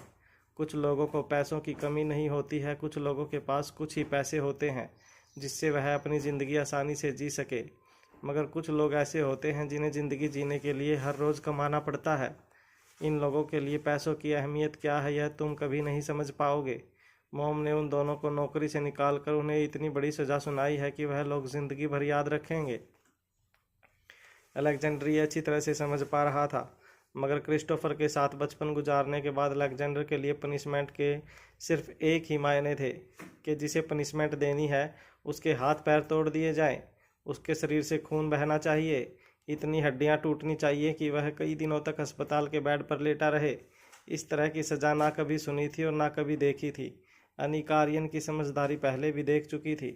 आर्यन और अलेक्जेंडर के बीच में दूरियां बढ़ने नहीं देना चाहती थी, इसलिए अनिका ने अलेक्जेंडर को समझाते हुए कहा, देखो बेटा, समझने की कोशिश करो। हम जिस सोसाइटी में रहते हैं वहाँ के कुछ नियम होते हैं, कुछ कानून होते हैं, हमें उसी कानून के दायरे में रहकर जीना होता है। यहाँ पर सब लोग एक बराबर हैं, कोई ना किसी से कमज़ोर है ना कोई किसी से ज़्यादा ताकतवर। घर के नौकर हमसे पैसे लेते हैं मगर बदले में हमारे लिए जी तोड़ मेहनत करते हैं, इसलिए आज से हम और घर के नौकर दोनों एक बराबर हैं। अभी अनिका अलेक्जेंडर को इंसानियत का पाठ पढ़ाने की कोशिश कर ही रही थी। अनिका के कानों पर कुछ कदमों की आहट सुनाई देने लगी। जब अनिका ने मुड़कर देखा तो वही दोनों नौकर आयुष मारवा के साथ अनिका के पास चले आ रहे थे। आयुष को अपनी ओर आता हुआ देखकर आर्यन ने अलेक्जेंडर और रिया के हाथ पकड़ लिए और धीमी आवाज में अलेक्जेंडर से कहा, मॉम ने उन दोनों नौकरों को इतनी आसानी से क्यों जाने दिया? इस बात का जवाब अभी तुम्हें मिल जाएगा। अलेक्जेंडर आर्यन की बात समझ नहीं पाया था, मगर वह गौर से आयुष को देखने लगा। अनिका के पास आकर आयुष ने अपने दोनों बाहें खोलकर अनिका को हक करने की कोशिश की। अनिका ने आयुष को जब ऐसा करने से रोक लिया तो आयुष ने मुस्कुराते हुए अनिका से कहा, अरे भाभी जी, अब तक आपकी शादी हुई नहीं है और आप अपने घर में अपना हुक्म चलाना शुरू कर दिया। बाप रे, मुझे तो अपने भाई पर तरस आ रहा है। इतनी गर्म मिजाज की पत्नी के साथ पता नहीं रोहित किस तरह पूरी जिंदगी निभा पाएगा। चलो, शेर को भी पिंजरे में कैद करने वाला कोई तो घर में आने वाला है। अपनी ही बात पर आयुष जोर जोर से हंसने लगा। कुछ देर बाद अपनी हंसी कंट्रोल करते हुए आयुष ने अनिका की ओर देख कर कहा, वैसे मेरी होने वाली भाभी जी से क्या मैं एक सवाल पूछ सकता हूँ कि आपने इन दोनों बेचारों को नौकरी से क्यों निकाल दिया है? वैसे मैंने इन दोनों से पूछने की बहुत कोशिश की, मगर लगातार रोए जा रहे हैं। रोते हुए जो बोल रहे हैं वह भाषा मेरी समझ में नहीं आ रही, इसलिए मैंने सोचा चलो आपसे ही चलकर पूछ लेता हूँ कि आखिर माजरा क्या हुआ है। अनिका ने अपने दोनों हाथ फोल्ड करते हुए आयुष की ओर देख कर कहा, इन दोनों ने अपने मालिकों की पीठ पीछे उनकी बुराई की है। क्या यह कारण काफ़ी है इन दोनों को नौकरी से निकालने के लिए? अनिका की बात सुनकर आयुष झूठ मूठ चौंक गया और अपने दोनों हाथ हवा में लहराते हुए कहने लगा, और यह तो बहुत बड़ा गुनाह है। भले ही मैंने ही इन दोनों को नौकरी पर रखा है, मगर यह दोनों के कॉन्ट्रैक्ट में लिखा गया है कि इन्हें कभी भी अपने मालिकों के खिलाफ कुछ नहीं कहना है, और अगर इन दोनों ने इस तरह की हरकत की है तो इन्हें सज़ा ज़रूर मिलेगी, मिलनी भी चाहिए। चलो, मैं इन दोनों को नौकरी से निकाल देता हूँ। आयुष की बात सुनते ही दोनों नौकर आयुष के पैरों में गिरकर गिड़गिड़ाने लगे। आयुष ने दोनों को इग्नोर करते हुए अनिका से कहा, अच्छा हुआ भाभी आपने मुझे बता दिया, वरना मुझे तो पता ही नहीं चलता कि मैंने अपनी ही आस्तीन में सांप पाल रखे हैं। अब इन दोनों को अच्छी तरह से पता चलेगा कि मारवा खानदान में रहने के बावजूद मारवा खानदान की बुराई करने का क्या अंजाम होता है। ना सिर्फ इन्हें नौकरी से निकाला जाएगा, बल्कि कंपनसेशन के तौर पर पिछले 3 साल से इन्हें हमारे घर से जो तनख्वाह मिली है वह भी हमें लौटानी होगी। आयुष की सज़ा सुनकर दोनों नौकर की सिसकियां बढ़ने लगी थी। उनके हाथ पैर कांपने लगे थे। आयुष ने अपने दोनों हाथ जेब में डालकर मुस्कुराते हुए अनिका से कहा, वैसे भाभी कॉन्ट्रैक्ट में एक और चीज़ लिखी है, अगर किसी कारणवश हमें इन्हें नौकरी से निकालना पड़े तो हमें इनकी एजेंसी को सबूत देना होगा कि हम इन्हें क्यों नौकरी से निकाल रहे हैं। एंड आई एम श्योर कि आपके पास तो सबूत ज़रूर होंगे। भाभी जी, अगर आपको बुरा ना माने तो क्या मैं वह सबूत देख सकता हूँ?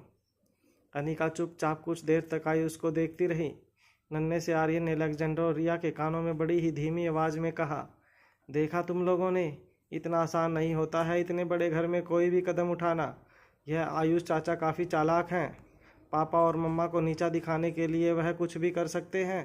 हमारे देश में कुछ कायदे कानून होते हैं, हमें जिनका पालन करना होता है। अगर बिना किसी सबूत के हमने इन नौकरों को नौकरी से निकाल दिया तो यह लोग उल्टा हम पर भी केस कर सकते हैं। अलेक्जेंडर ने भी दबी हुई आवाज़ में आर्यन से पूछा, मगर तुमने इन्हें ऐसा करते हुए अपने कानों से सुना है, फिर सबूत की क्या ज़रूरत है?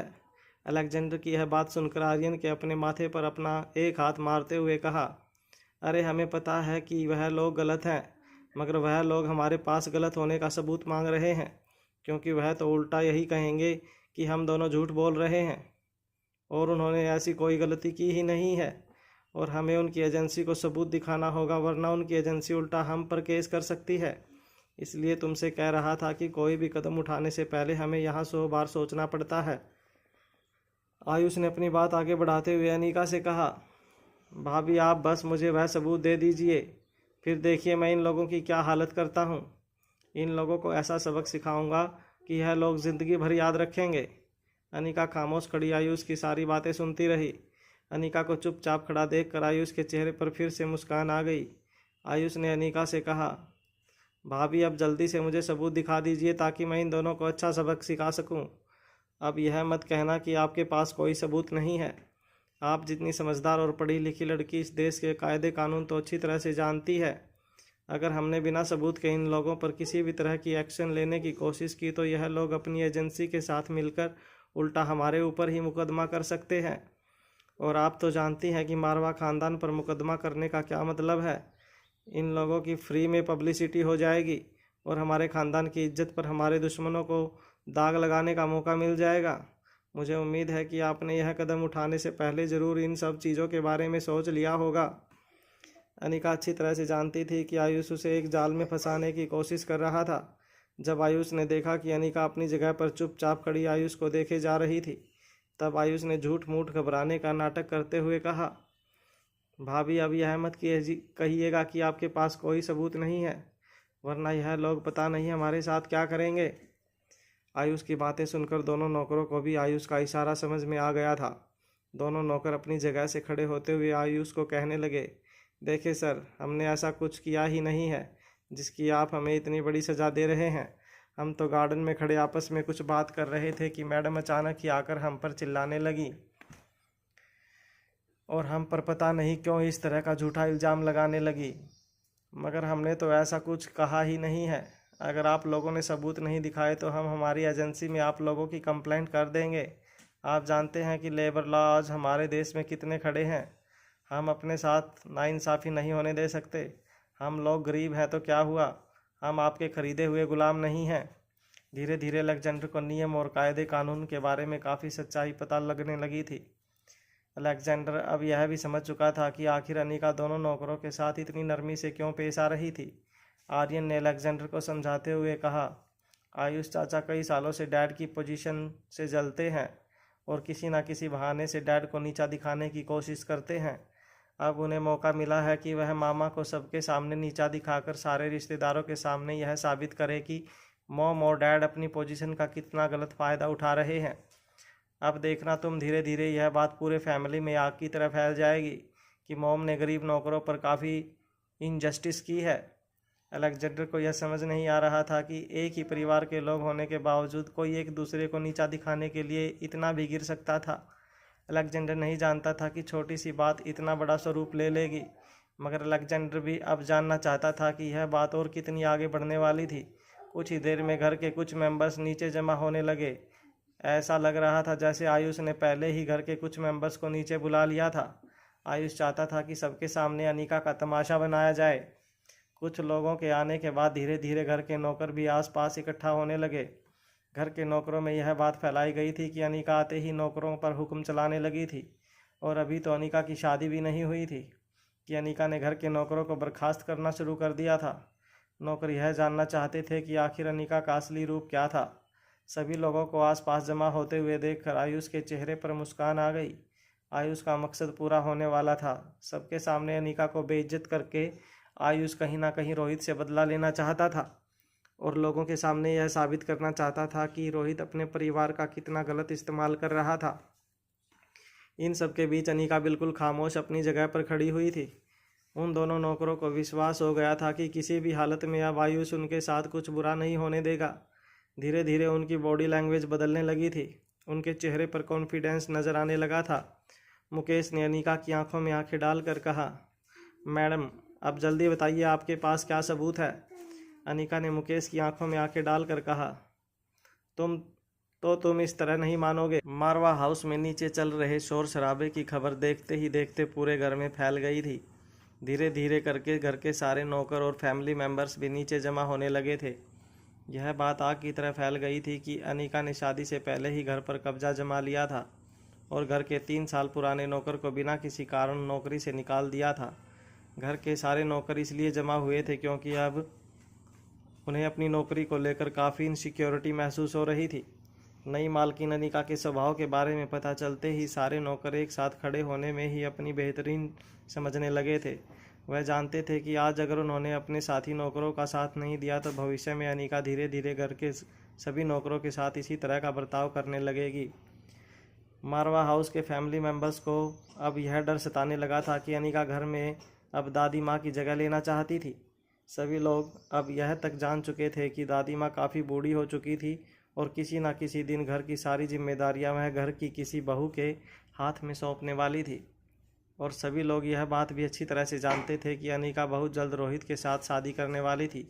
इसलिए अब सभी फैमिली मेम्बर्स को यह इनसिक्योरिटी होने लगी थी कि मौका देखकर अनिका शादी से पहले ही पूरे घर पर अपना कब्जा कर लेना चाहती थी। सभी लोग अब यह देखने के लिए इकट्ठा हुए थे कि आखिर किस तरह अनिका मारवा खानदान पर अपनी बादशाहत जमाने वाली थी। सभी लोग अनिका को रोकना चाहते थे, मगर किसी के पास अनिका को रोकने का कोई ठोस तरीका नहीं था। धीरे धीरे जब भंवर सिंह और मुकेश को यह अंदाज़ा हुआ कि घर के फैमिली मेम्बर्स और बाकी नौकर भी उनका साथ देने के लिए इकट्ठा हुए थे, तो उनका कॉन्फिडेंस बढ़ने लगा था। मुकेश ने अपनी आवाज़ में कॉन्फिडेंस बढ़ाते हुए अनिका की ओर देख कर कहा, देखिए मैडम, आप इस तरह से हमें डराने की कोशिश नहीं कर सकती। हम अच्छी तरह से जानते हैं कि हम लोग आप लोगों की बराबरी नहीं कर सकते। हम गरीब लोग हैं, मगर इसका मतलब यह नहीं कि हमें जीने का कोई अधिकार नहीं है। मुकेश की बात सुनकर कहीं ना कहीं साथी नौकरों को भी काफ़ी गुस्सा आने लगा था। घर के सारे नौकर एक दूसरे की आंखों में आंखें डालकर एक दूसरे को आश्वासन देने लगे थे कि ऐसी मुश्किल घड़ी में जब एक ऊंचे खानदान की होने वाली बहू गरीब नौकरों पर जुल्म करने वाली थी, तब वह नौकर एक दूसरे के बिल्कुल साथ खड़े रहेंगे। अचानक ही शोर शराबे के बीच में से एक काफ़ी मीठी मगर कड़क आवाज़ लोगों के कानों पर पड़ी। यह सब क्या हो रहा है? इस तरह यहाँ पर इकट्ठा क्यों हो गए हैं? घर के सारे नौकर, क्या आज तुम लोगों ने हड़ताल पर जाने का फैसला लिया है? जब सभी लोगों ने मुड़कर देखा तो सिल्क की एक बेहद खूबसूरत सफ़ेद रंग की साड़ी में आयशा मारवा चलकर आ रही थी। आयशा को देखकर घर के सारे नौकर उन्हें आगे जाने के लिए जगह देने लगे। सभी लोग अब तक यह जान चुके थे कि आयशा घर की असली बड़ी बहू थी, और दादी माँ के बाद अगर मारवा खानदान के घर पर किसी का राज चलने वाला था तो वह सिर्फ आयशा का था, क्योंकि घर के सबसे बड़े बेटे हंसराज मारवा की पहली पत्नी होने के नाते यह अधिकार आयशा का था। आयशा सादे लिबास में बेहद खूबसूरत लग रही थी। उनकी पर्सनालिटी देखकर लोगों ने अपने आप अपनी नज़रें झुका ली। जो लोग ज़ोर ज़ोर से बातें कर रहे थे, उन्होंने भी अपनी आवाज़ को कंट्रोल करते हुए अपनी आवाज़ दबा दी। वो अनिका के ठीक बगल में आकर खड़ी हो गई और घर के नौकरों की ओर देखकर कहने लगी, क्या हुआ? एक छोटी सी बात के लिए इतना बड़ा हंगामा क्यों हो रहा है? तभी एक नौकर ने हिम्मत करके धीमी आवाज़ में आयशा से कहा, मालकिन, छोटी मैडम हमारे साथियों के साथ बहुत बड़ा अन्याय कर रही हैं। बिना किसी कारण उन्हें नौकरी से निकाल रही हैं। अगर इसी तरह से चलता रहा तो फिर हमारा इस घर में काम करना बेहद मुश्किल हो जाएगा। दिन रात हमें सिर्फ यही डर सताता रहेगा कि कब छोटी मालकिन का मूड खराब हो जाएगा और वह बिना किसी बात के हमें हमारी नौकरी से निकाल देंगे। बाकी सब नौकर भी उस नौकर की बात में हामी भरते हुए हाँ में अपना सर हिलाने लगे। आयशा ने उन नौकरों को समझाते हुए कहा, देखो, मैं अच्छी तरह से जानती हूँ अनिका को। वो बिना किसी बात के ऐसा कदम कभी नहीं उठा सकती। अगर उन लोगों ने गलती की है तो उन्हें सज़ा ज़रूर मिलनी चाहिए। अगर गलती की सज़ा ना दी जाए तो आगे चलकर काफ़ी बड़ी मुसीबत बन सकते हैं वह लोग, हमारे लिए और आपके लिए भी। ज़रा सोचिए, अगर एक ऐसी दुनिया बन जाए जिसमें अपराधियों को कोई डर ना हो, तो फिर कानून इस दुनिया में रहने के लायक ही नहीं रहेगी। जैसे ही आयशा ने यह बात कही, भंवर सिंह ने अटकती हुई आवाज़ में उनसे कहा, और उसी कानून ने हमें भी कुछ मूलभूत अधिकार दिए हैं, और उन अधिकारों को लेकर अब कानून ने भी कई कड़े नियम बनाए हैं। आप बिना किसी बात के हम लोगों के साथ इस तरह का जुल्म नहीं कर सकती। हम जरूर आवाज़ उठाएंगे। मुकेश और भंवर सिंह की आंखों में आयशा ने पहले ही बदमाशी पढ़ ली थी। आयशा ने बाकी नौकरों की ओर मुड़कर कहा, देखो, यह मामला अनिका और इन दोनों के बीच का रहे तो अच्छा होगा, और आप लोगों में से मैं दरख्वास्त करती हूँ कि आप लोग प्लीज़ अपने अपने काम पर लग जाइए। इस तरह छोटी छोटी बातों पर इतना बड़ा हंगामा करना मारवा खानदान को शोभा नहीं देता। मारवा खानदान ने कभी भी अपने घर पर काम करने वाले नौकरों को अपना गुलाम नहीं समझा है। भले ही मैं सालों तक मारवा खानदान से दूर रही हूँ, मगर मैं इस घर के नियम और कानून अच्छी तरह से जानती हूँ, और आगे भी मारवा खानदान में घर के नौकरों को उनके सारे अधिकार मिलते रहेंगे। इस बात की मैं गारंटी लेती हूँ। मारवा खानदान के बाकी फैमिली मेम्बर्स भी आयशा को देखकर समझ गए थे कि अब घर में दादी माँ की जगह आयशा की हुकूमत चलने वाली थी। ज़्यादातर लोग आयशा को नापसंद भी नहीं करते थे, इसलिए उन्हें इस बात से कोई ऐतराज़ भी नहीं था। आयशा की सूझबूझ समझदारी के बारे में सभी लोग अच्छी तरह से जानते थे, इसलिए ना सिर्फ मारवा खानदान के फैमिली मेम्बर्स बल्कि मारवा खानदान के नौकरों को भी आयशा के लिए काफ़ी रिस्पेक्ट थी। जैसे ही घर के नौकर अपने अपने काम के लिए लौटने लगे, अचानक ही वहाँ देविका आ पहुँची। देविका ने बड़ी ही कड़क आवाज़ में नौकरों से कहा, रुक जाओ तुम सब, तुम लोग डरो मत। इस घर में तुम्हारे साथ कोई नाइंसाफ़ी नहीं होगी। तुम लोगों को किसी से भी डरने की ज़रूरत नहीं है। मारवा खानदान नियम और कानून का पालन करना अच्छी तरह से जानता है। तुम्हारे साथ या तुम्हारे किसी भी साथी के साथ किसी भी तरह की नाइंसाफ़ी नहीं होगी, इसका वचन मैं तुम्हें देती हूँ। देविका ने यह बात जिस तरह से कही थी, नौकरों को भी अब समझ में नहीं आ रहा था कि वह घर की दोनों बहुओं में से किसकी बात माने। एक हंसराज मारवा की पहली पत्नी होने के नाते और रोहित की मां होने के नाते मारवा खानदान पर अपना हक जमाने वाली थी, तो दूसरी हंसराज मारवा की मौजूदा पत्नी होने के नाते घर पर अपना राज चलाना चाहती थी। मगर दोनों ही बहुओं में से नौकरों को इस वक्त देविका की बात सुनने में ही अपनी भलाई लगने लगी थी। देविका ने आयशा की ओर देख कर कहा, यह क्या कर रही हो तुम? आयशा, इस तरह से अगर पेश आओगी और अपनी बहू की जिद पूरी करने के लिए घर के गरीब नौकरों पर जुल्म करने लगोगी तो देखते ही देखते यह बात सब लोगों में फैल जाएगी। और तुम तो जानती हो कि इस वक्त मारवा खानदान कितने बड़े टेंशन से गुजर रहा है। शेयर बाजार में कितनी बड़ी उथल पुथल हो गई है, यह तो तुम अच्छी तरह से जानती हो। अब अगर ऐसी बातें लोगों में फैलने लगी कि मारवा खानदान के लोग अब अपने पैसों की अकड़ पर अपने घर के नौकरों पर भी दिखाने लगे हैं, तो इन नौकरों की एजेंसी हमें छोड़ेगी नहीं। वो लोग हम पर किसी तरह का केस करके हमें बदनाम करने की कोशिश ज़रूर करेंगे, और अगर ऐसी चीज़ों से बदनामी शुरू हो जाए तो इसका सीधा असर बाज़ार में कंपनी के शेयर पर पड़ता है। इतना तो तुम अच्छी तरह से जानती होगी। भंवर सिंह और मुकेश ने पहले ही आसपास ऊंचे खानदान के में काम कर रहे अपने साथी नौकरों को मैसेज करके यह बात बता दी थी कि मारवा खानदान में उनके साथ बहुत नाइंसाफ़ी हो रही है। इसलिए धीरे धीरे मारवा हाउस के गेट के बाहर भी नौकरों के एक यूनियन ने अपने साथियों को बुलाना शुरू कर दिया था। आयशा बेहद ही खूबसूरत और प्रभावशाली व्यक्तित्व वाली औरत थी, जबकि देविका खूबसूरत तो थी, मगर देविका के बात करने का तरीका, उसके चलने का अंदाज और अपने आप को कैरी करने का अंदाज आयशा के सामने कुछ फीका था।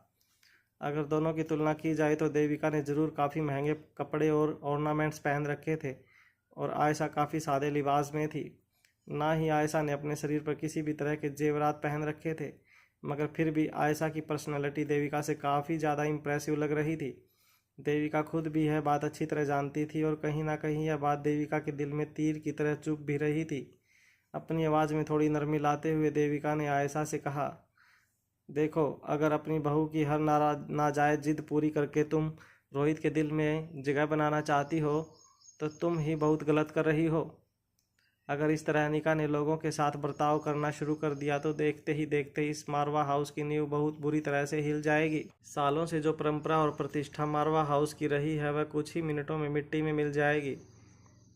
मैं जानती हूँ कि तुम अनिका के जरिए रोहित को अपना बनाना चाहती हो, मगर ऐसा करके तुम कई लोगों का दिल और उनके जज्बात के साथ खेल रही हो।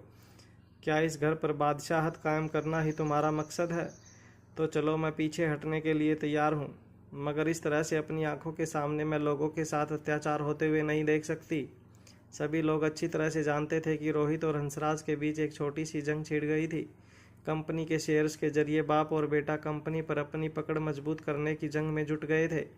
अब जब तक इस बात का फैसला नहीं हो जाता था कि मारवा हाउस और मारवा ग्रुप ऑफ इंडस्ट्री के हेड की पोजीशन पर कौन रहेगा, तब तक मारवा हाउस पर हंसराज मारवा का भी बराबर का हक था, और इसी अधिकार का इस्तेमाल करते हुए हंसराज मारवा देविका को लेकर मारवा हाउस शिफ्ट हो गया था।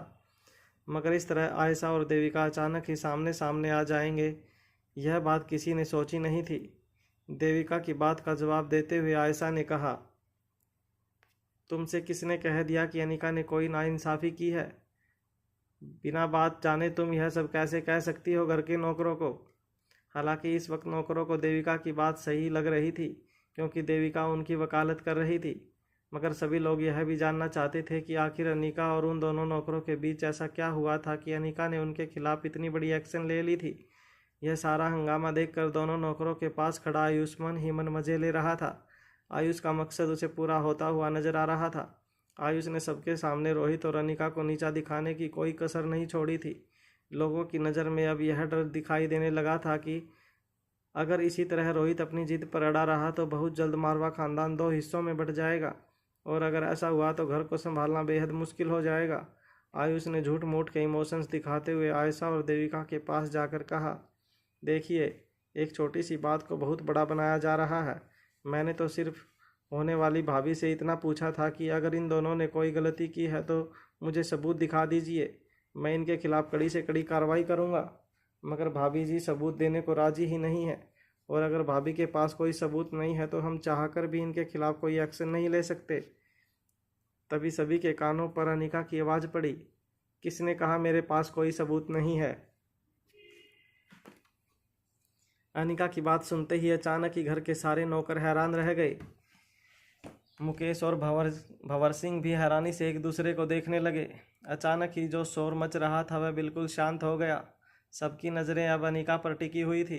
भंवर सिंह और मुकेश को समझ नहीं आ रहा था कि आखिर किस प्रकार का सबूत अनिका लोगों को दिखाने वाली थी।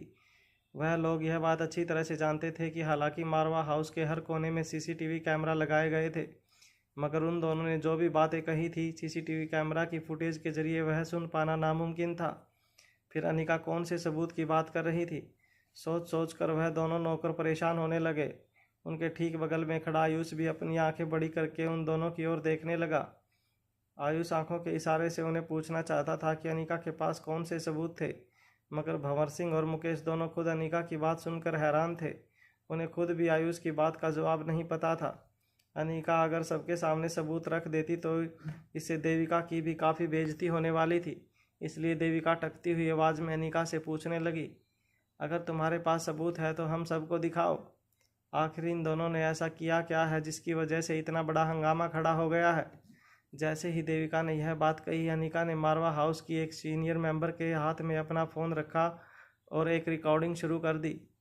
उस वीडियो क्लिप में साफ तौर पर दिखाई भी दे रहा था और सुनाई भी पड़ रहा था कि मुकेश और भंवर सिंह ने क्या क्या बातें की थी, किस तरह से मुकेश और भंवर सिंह ने घर के लोगों की बुराई की थी और ख़ासकर आयशा को लेकर कुछ असंवैधानिक कमेंट भी किए थे। एक नौकर होकर मालिक के बारे में इस तरह की बातें करना बेहद शर्मजनक था। भंवर सिंह और मुकेश की बातें सुनकर घर के बाकी सारे नौकर काफ़ी शर्मिंदा हो गए। वे जानते थे कि आज भंवर सिंह और मुकेश के कारण उन सब का सर शर्म से झुक गया था। मारवा खानदान ने हमेशा ही अपने नौकरों को काफ़ी प्यार से रखा था, उन्हें काफ़ी इज्जत दी थी, मगर आज भंवर सिंह और मुकेश ने इस तरह की हरकत करके सभी लोगों का सर शर्म से झुका दिया था।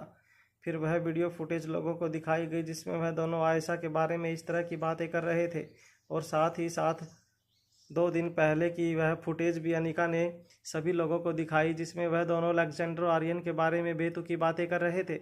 आर्यन ने पहले ही अपने फ़ोन के जरिए उन दोनों की बातें रिकॉर्ड कर ली थी, क्योंकि आर्यन जानता था कि सच्चाई बताने पर वह दोनों ज़रूर अपनी बात से पलट जाएंगे और कहेंगे कि हमने ऐसा कुछ नहीं कहा। छोटी सी उम्र से आर्यन अच्छी तरह से जानता था कि लोगों के सामने अगर सच को सच साबित करना है तो सबूत होना बहुत ज़रूरी है। आर्यन ने अपनी सूझबूझ से दोनों नौकरों के बीच होने वाली बातचीत को मोबाइल फ़ोन के जरिए रिकॉर्ड कर लिया था। आज भी जब अनिका और आर्यन भंवर सिंह और मुकेश की बातें सुन रहे थे, तब चुपके से आर्यन ने उन दोनों की सारी बातें रिकॉर्ड कर ली।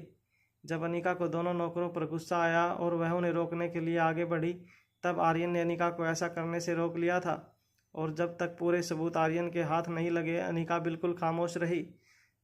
सबूत जब आर्यन के मोबाइल फ़ोन में रिकॉर्ड हो गया, तब अनिका ने अपनी आवाज़ ऊंची करते हुए भंवर सिंह और मुकेश को अपने पास बुलाया। सबूत देखकर दोनों नौकरों की आंखें फटी की फटी रह गई। दोनों के हाथ पांव बिल्कुल ठंडे पड़ चुके थे। उन्हें अब इस बात का एहसास हो चुका था कि बहुत जल्द उनकी ज़िंदगी बर्बाद होने वाली थी। ना सिर्फ ऊंचे ख़ानदान के लोग उन्हें कभी नौकरी पर नहीं रखेंगे, बल्कि उनके साथी नौकर भी अब उन पर भरोसा नहीं करेंगे। यहाँ तक कि एजेंसी के हाथों सबूत लगते ही एजेंसी वाले भी उन पर कड़ी कार्रवाई करेंगे। दोनों जब हाथ जोड़कर मदद के लिए आयुष की ओर आगे बढ़े, तब अचानक ही आयुष ने अपनी कमर का बेल्ट निकालकर दोनों नौकरों को पीटना शुरू किया। आयुष लगातार दोनों नौकरों को बेल्ट से मारता रहा। दोनों नौकर आयुष से रहम की भीख मांग रहे थे, मगर आयुष उनकी बातों को लोगों के कानों पर नहीं पड़ने देना चाहता था। आयुष परिवार के सामने यह नहीं पता चलने देना चाहता था कि वह दोनों नौकर आयुष के आदमी थे। दोनों नौकरों की आवाज़ को दबाने के लिए आयुष ने उन दोनों को बुरी तरह से पीटना शुरू कर दिया। आयुष उन्हें पीटते हुए मारवा हाउस के मेन गेट तक ले गया। जब उसको इस बात का एहसास हुआ कि बाकी फैमिली मेम्बर्स और नौकर पीछे रह गए, तब आयुष ने उन दोनों को पीटना बंद किया। भंवर सिंह और मुकेश ने रोते हुए आयुष के पांव पकड़ लिए और कहा, मालिक, हमने आपके लिए लगातार 3 साल तक काम किया है, हमें बचा लीजिए वरना हम बर्बाद हो जाएंगे। आयुष ने दबी हुई आवाज़ में उन दोनों से कहा, मैंने भी 3 साल में तुम्हें बहुत कुछ दिया है, मगर आज तुम्हारी वजह से इस घर में मेरी इज्जत खतरे में पड़ गई है। तुम दोनों बेवकूफ़ों की वजह से आज खानदान के लोग मुझे मार मार के घर से बाहर निकाल देते। अगर उन्हें पता चल जाता कि तुम दोनों मेरे आदमी हो, और चले जाओ यहाँ से, और दोबारा कभी अपनी शक्ल मत दिखाना मुझे, वरना वह हाल करूँगा कि अपनी शक्ल आईने में खुद नहीं पहचान पाओगे। अंदर खड़े सभी लोग अब हैरानी से अनिका की ओर देखने लगे थे। लोगों को समझ नहीं आ रहा था कि अगर अनिका के पास इतना बड़ा सबूत मौजूद था तो फिर उसने पहले ही आयुष के कहने पर वह सबूत आयुष को क्यों नहीं दिखा दिया था। अनिका के ठीक बगल में खड़ी आयशा इस सवाल का जवाब अच्छी तरह जानती थी। देविका का सर शर्म से झुक गया था। देविका ने सोचा था कि घर वालों के सामने देविका आयशा को नीचा दिखाकर यह साबित कर देगी कि दादी माँ इतने सालों तक जो जिम्मेदारियां अच्छी तरह से निभाती आ रही थी, उन जिम्मेदारियों को उठाने के काबिल अगर घर में कोई मौजूद था तो वह सिर्फ देविका थी। मगर अब बाजी पूरी तरह से पलट चुकी थी। देविका ने हैरानी से अनिका की ओर देखकर पूछा, सबूत दिखाने में तुमने इतनी देर क्यों कर दी? अनिका इस सवाल का जवाब देती इससे पहले आयशा ने देविका से कहा, देखो देविका, मैं अच्छी तरह से जानती हूँ कि तुम इस घर में किस मकसद से आई हो, मगर मुझे अफसोस के साथ कहना पड़ेगा कि इस घर की बागडोर तुम्हारे हाथों में सौंपना खतरे से खाली नहीं होगा, क्योंकि अभी अभी हम सब ने देख लिया कि तुम किस तरह से डिसीजन लेती हो। हाँ, इस घर में नौकरों को काफ़ी सम्मान से रखा जाता है, मगर घर की मुखिया होने के नाते तुम्हें यह भी ध्यान रखना होगा कि किसी का सम्मान रखने के चक्कर में कहीं तुम अपने ही खानदान को लोगों की नज़रों में बेइज्जत ना कर दो। और आज हम सब ने देख लिया कि तुम सिक्के का सिर्फ एक ही पहलू देखती हो, मगर हर सिक्के के 2 पहलू होते हैं। यह बात तुम्हें अच्छी तरह ध्यान रखनी चाहिए। मुझे नहीं लगता कि घर की सारी जिम्मेदारियां उठाने के लिए अभी तुम तैयार हो। तुम इस वक्त सिर्फ हंसराज को खुश रखो, उसी में तुम्हारी भलाई है। आयशा का यह ताना सुनकर देविका का चेहरा शर्म से लाल हो गया था। सभी लोग एक बात अच्छी तरह से जानते थे कि कई सालों तक देविका हंसराज मारवा के साथ बिना शादी के रहती रही थी, और ऐसी औरतों को समाज में काफ़ी नीची नज़रों से देखा जाता है। हालांकि अब देविका हंसराज मारवा की कानूनी तौर पर पत्नी थी, मगर लोगों की नज़र में आज भी देविका वह मुकाम हासिल नहीं कर पाई थी जो मुकाम आयशा मारवा का था। अनिका ने पहले सबूत इसलिए नहीं दिखाए थे क्योंकि अनिका देखना चाहती थी कि यह बात आखिर कितनी आगे बढ़ सकती थी। अनिका जान चुकी थी कि आयुष उन दोनों नौकरों के पीछे था। अनिका ने सोचा था कि यही सही मौका है आयुष को सबके सामने बेनकाब करने का। इसलिए जब आयुष अपनी चाल चल रहा था तब अनिशा खामोश खड़ी आयुष की हर चाल को बारीकी से देख रही थी। अनिका उस मौके की तलाश में थी जब आयुष अपने ही बने हुए जाल में खुद फंस जाता, मगर इससे पहले कि आयुष अपने ही जाल में फंस जाता, आयुष के बिछाए हुए जाल में देविका ने पाँव रख दिया। जब अनिका ने देखा कि देविका ऐसा से उसकी पोजीशन और उसकी रिस्पेक्ट छीनना चाहती थी, तब अनिका ने अपना प्लान बदल दिया। अब अनिका की नज़र आयुष से हटकर देविका पर जम गई थी। अनिका अब जान चुकी थी कि देविका को सब सिखाना कितना ज़रूरी हो गया था, वरना देविका आयशा को मारवा हाउस में चैन से जीने नहीं देगी। इसलिए जब अनिका पूरी तरह से कन्विंस हो गई कि देविका सबके सामने अपना सारा जहर उगल चुकी थी, तब अनिका ने अपना आखिरी वार किया। अब लोग समझ चुके थे कि आयशा ही वह औरत थी जो दादी माँ के बाद मारवा खानदान की बागडोर संभालने के काबिल थी।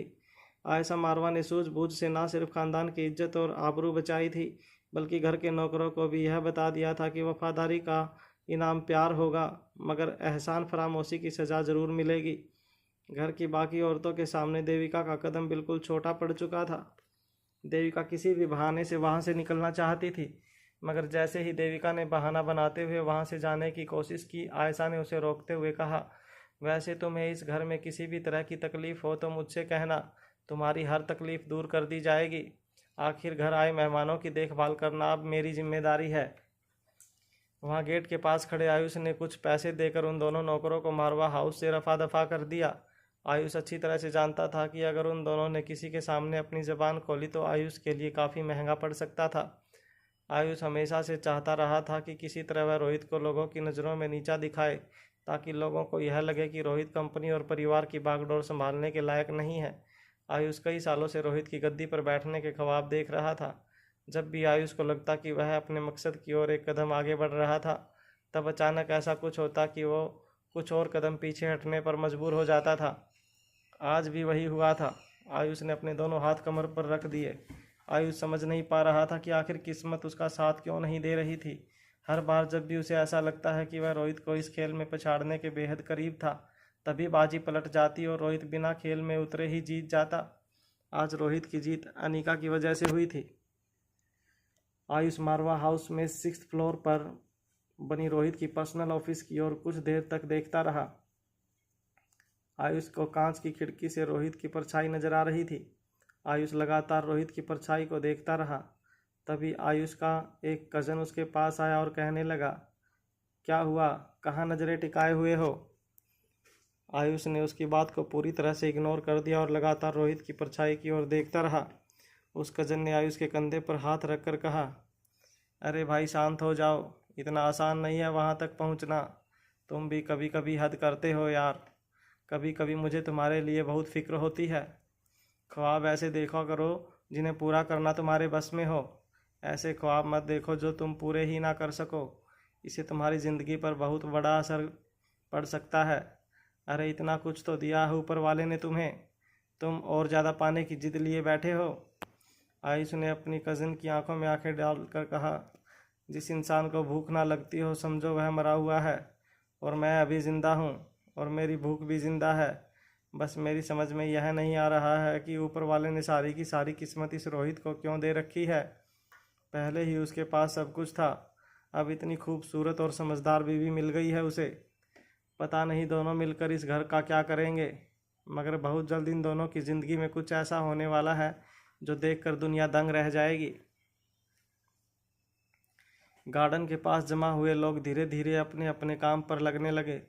भीड़ थोड़ी सी कम होते ही नन्ही सी रिया ने अलेक्जेंडर की ओर देखकर कहा, देखा तुमने मम्मा कितनी स्ट्रांग और इंटेलिजेंट हैं। मैंने तुमसे कहा था ना मम्मा, तुम्हारा बदला अच्छी तरह से उन दोनों लोगों से ले लेंगी। क्या कहा था मैंने तुमसे? अगर मामा किसी को पनिशमेंट देने की एक बार ठान ले तो समझो कि दुश्मन कितना भी ताकतवर और चालाक हो, उसकी हार पक्की है। अब तो तुम खुश हो ना? अलेक्जेंडर बड़ी बड़ी आंखों से अनिका की ओर देख रहा था। अलेक्जेंडर अब अच्छी तरह से समझ गया था कि अनिका ने उन दोनों नौकरों को सज़ा देने में जल्दबाजी क्यों नहीं की थी। अनिका का सज़ा देने का तरीका क्रिस्टोफर से बिल्कुल अलग था, मगर कहीं ना कहीं अलेक्जेंडर को अनिका का तरीका ज़्यादा बेहतर लग रहा था। पहली बार ज़िंदगी में अलेक्जेंडर को किसी के साथ अपनापन महसूस हो रहा था। जब अचानक अनिका की नज़रें अलेक्जेंडर की नज़रों से टकराई तो अलेक्जेंडर ने अपनी नज़रें यहाँ वहाँ घुमाते हुए रिया की ओर देख कर कहा, इसमें कौन सी बड़ी बात है? ऐसा क्या चमत्कार कर दिया तुम्हारी मम्मा ने? अलेक्जेंडर की ये बातें सुनते ही अनिका के चेहरे पर मुस्कान आ गई। अनिका ने रिया और अलेक्जेंडर के पास आकर कहा, बिल्कुल सच कहा अलेक्जेंडर ने, इसमें कौन सी बड़ी बात है? एक माँ अपने बेटे के लिए इतना तो कर ही सकती है, क्यों अलेक्जेंडर? अनिका की बात सुनते ही अलेक्जेंडर ने अपने होंठ अपने दांतों के बीच दबा लिए। अलेक्जेंडर के कहने का यह बिल्कुल मतलब नहीं था, मगर अनिका ने जिस तरह से अलेक्जेंडर को सवाल पूछा था, अलेक्जेंडर समझ नहीं पा रहा था कि वह क्या जवाब देता। जब अनिका, अलेक्जेंडर, रिया और आर्यन एक दूसरे के साथ बातें कर रहे थे, तब अचानक ही देविका आयशा के पास आई और बड़ी धीमी आवाज़ में कहने लगी, यह भी बहुत खूब रही। हम लोगों से मुकाबला करने की हिम्मत नहीं थी तो तुमने अपने लिए एक और साथी मंगवा लिया। आयशा बड़ी हैरानी से देविका की ओर देखने लगी। आयशा को समझ नहीं आ रहा था कि आखिर देविका इतना कुछ होने के बावजूद अपनी जिद क्यों नहीं छोड़ रही थी। जब देविका ने देखा कि बाजी पूरी तरह से उसके हाथ से निकल चुकी थी, तो अब देविका मानो एक और नया चैलेंज लेकर आयशा के पास आ गई थी। इससे पहले कि आयशा देविका की इस बात का जवाब दे पाती, देविका ने अपनी बात आगे बढ़ाते हुए कहा, किस तरह की माँ हो तुम? अपने ही बेटे को उसके बाप के खिलाफ खड़ा कर दिया, फिर भी तुम्हारी भूख नहीं मिट रही है। पूरे समाज में लोग रोहित के बारे में इस वक्त कैसी कैसी बातें कर रहे हैं, यह तुम जानती भी हो।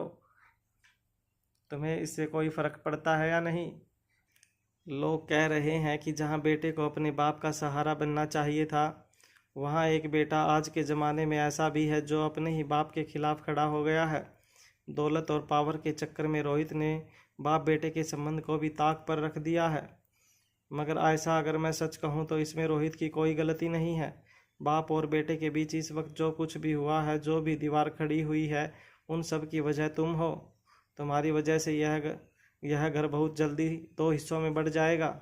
घर की बहुएं तो घर की नींव मजबूत करती हैं, मगर तुम अपने ही बेटे के घर में दीवार खड़ी करना चाहती हो। आखिर क्या चाहती हो तुम? मारवा हाउस पर कब्जा करना चाहती हो या रोहित की ज़िंदगी पर?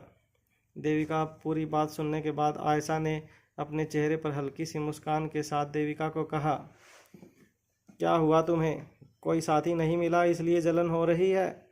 मैंने तो सोचा था कि रोहित की दादी माँ इस जन्म में तुम्हारा साथ देंगी। लगता है तुमने भी यही उम्मीद की थी, मगर कहीं ना कहीं तुम्हें इस बाजी में हार से ज़्यादा इस बात का दुख सता रहा है कि तुम्हारे साथ रोहित की दादी माँ इस वक्त नहीं खड़ी हैं। कहीं ना कहीं देविका को भी यह लग रहा था कि जो जंग देविका ने आयशा के खिलाफ छेड़ी थी उसमें कहीं ना कहीं दादी माँ भी ज़रूर देविका का साथ देंगी। मारवा हाउस में कब क्या हो रहा था, हर बात की खबर लीला दादी माँ तक जरूर पहुँच जाती थी, और ऐसा हो ही नहीं सकता था कि अभी अभी मारवा हाउस में जो कुछ भी हुआ था उन सारी बातों से दादी माँ बिल्कुल अनजान थी। देविका के साथ साथ घर के बाकी सदस्य भी काफ़ी हैरान हो गए थे यह देखकर कि घर में इतना बड़ा बवाल खड़ा हुआ था, मगर दादी माँ फिर भी नीचे नहीं आई थी। इसका मतलब साफ हो चुका था कि दादी माँ अब घर के झमेले में पड़ना नहीं चाहती थी। दादी माँ जानती थी कि अब घर की बागडोर धीरे धीरे आयशा मारवा अपने हाथों में ले लेगी, और इसलिए दादी माँ ने घर में जो कुछ भी हुआ था उसे पूरी तरह से नज़रअंदाज कर दिया था। कहीं ना कहीं अपने कमरे में बैठी दादी माँ ने भी जब यह सब कुछ सुना था तब वह दोनों बबुओं के बीच पड़कर अपने सर पर परेशानी नहीं लेना चाहती थी। वह दोनों में से अब किसी के भी खिलाफ होकर किसी के एक के साथ दुश्मनी नहीं मोल लेना चाहती थी। देविका के चेहरे पर परेशानी साफ नजर आने लगी थी। देविका इससे पहले कि आयशा की इस बात का कोई जवाब दे पाती, अनिका ने देविका के पास आते हुए देविका से कहा, क्या हुआ आंटी जी? अब आपको क्या हो गया? मैं देख रही हूँ जब से आप हमारे देश में आई हैं किसी न किसी बहाने से मेरे होने वाली सास को परेशान करने की कोशिश कर रही हैं। कहीं ऐसा तो नहीं है कि आपको उनके रूप रंग और उनकी सुंदरता से जलन हो रही है?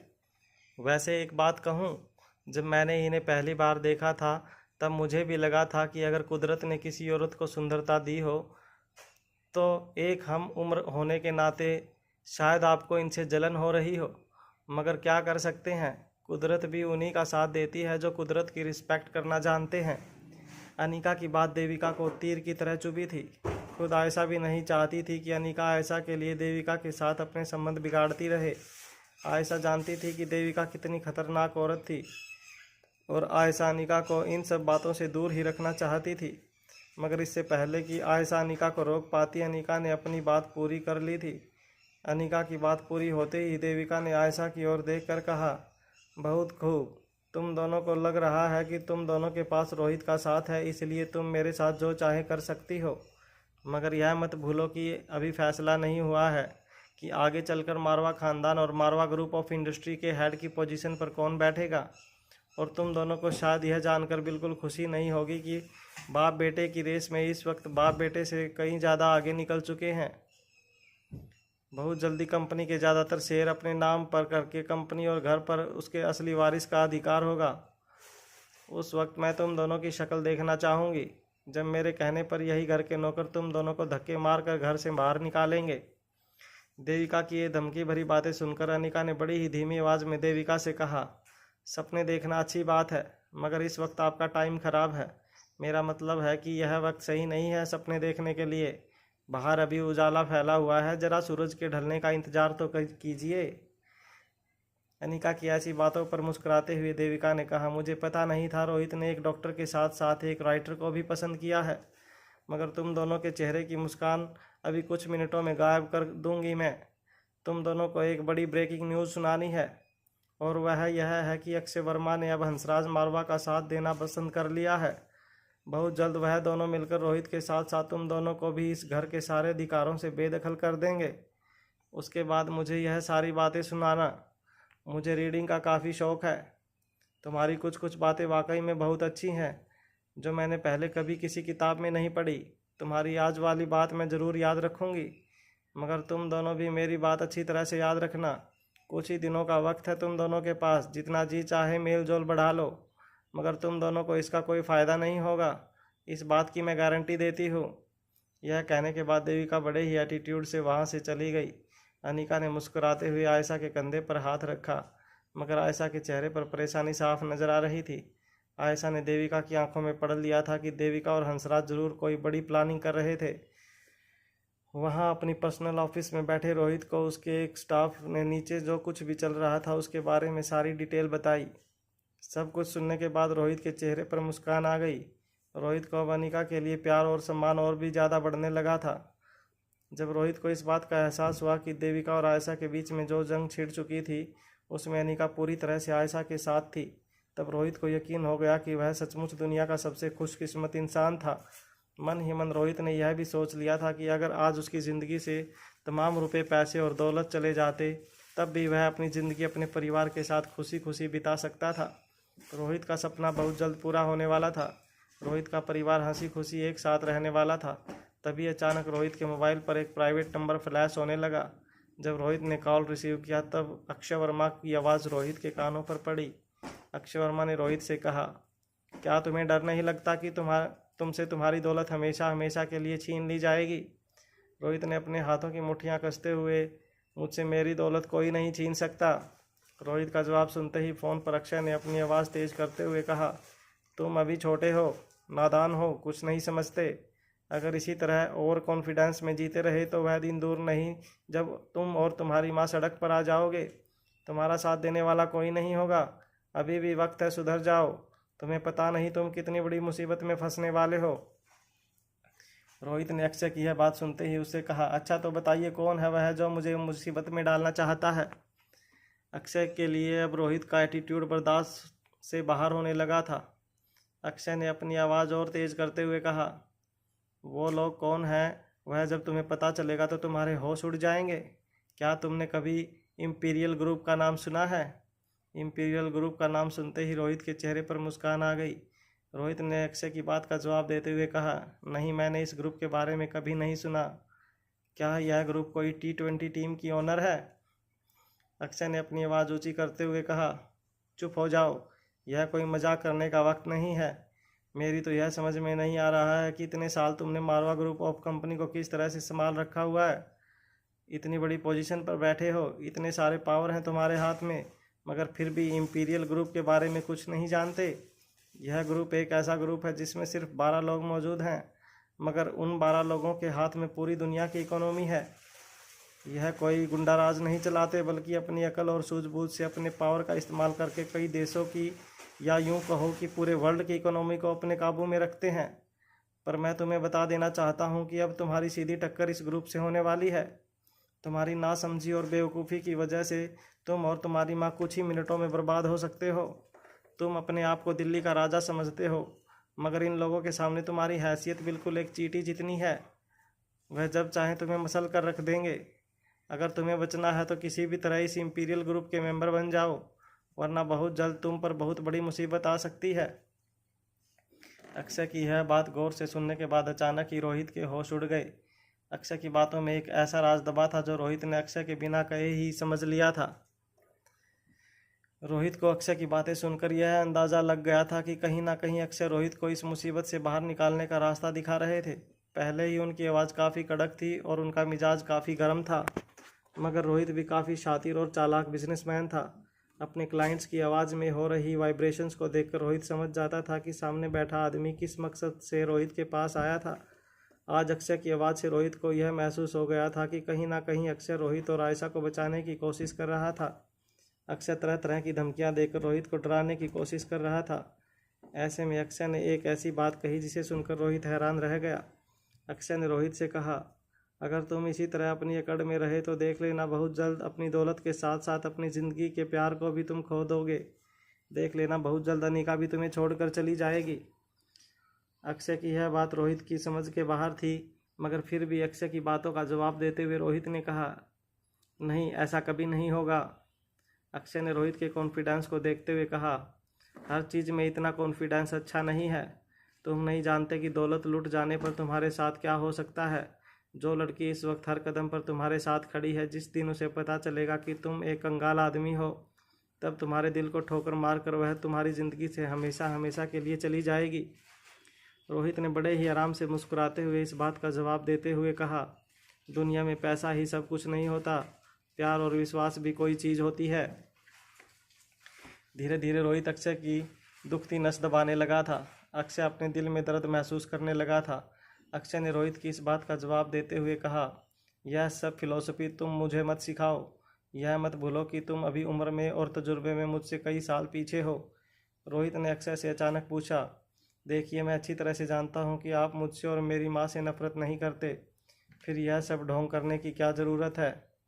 रोहित की यह बात अक्षय के कानों पर पड़ते ही अक्षय ने नीचे देखते हुए रोहित से कहा, बर्बाद कर देना चाहता हूँ मैं तुम दोनों को। बिल्कुल पसंद नहीं करता मैं आयशा को। उस औरत ने मुझे धोखा दिया है। रोहित ने इस बात का पलट कर जवाब देते हुए कहा, अगर इतनी ही नफरत थी आपको मेरी माँ से तो जब आपने मुझे किडनैप किया था उस वक्त आपने मुझे मारा क्यों नहीं, या मारने क्यों नहीं दिया। आपके पास पावर है, पैसा है, आपके लिए तो यह काम बहुत आसान हो सकता था।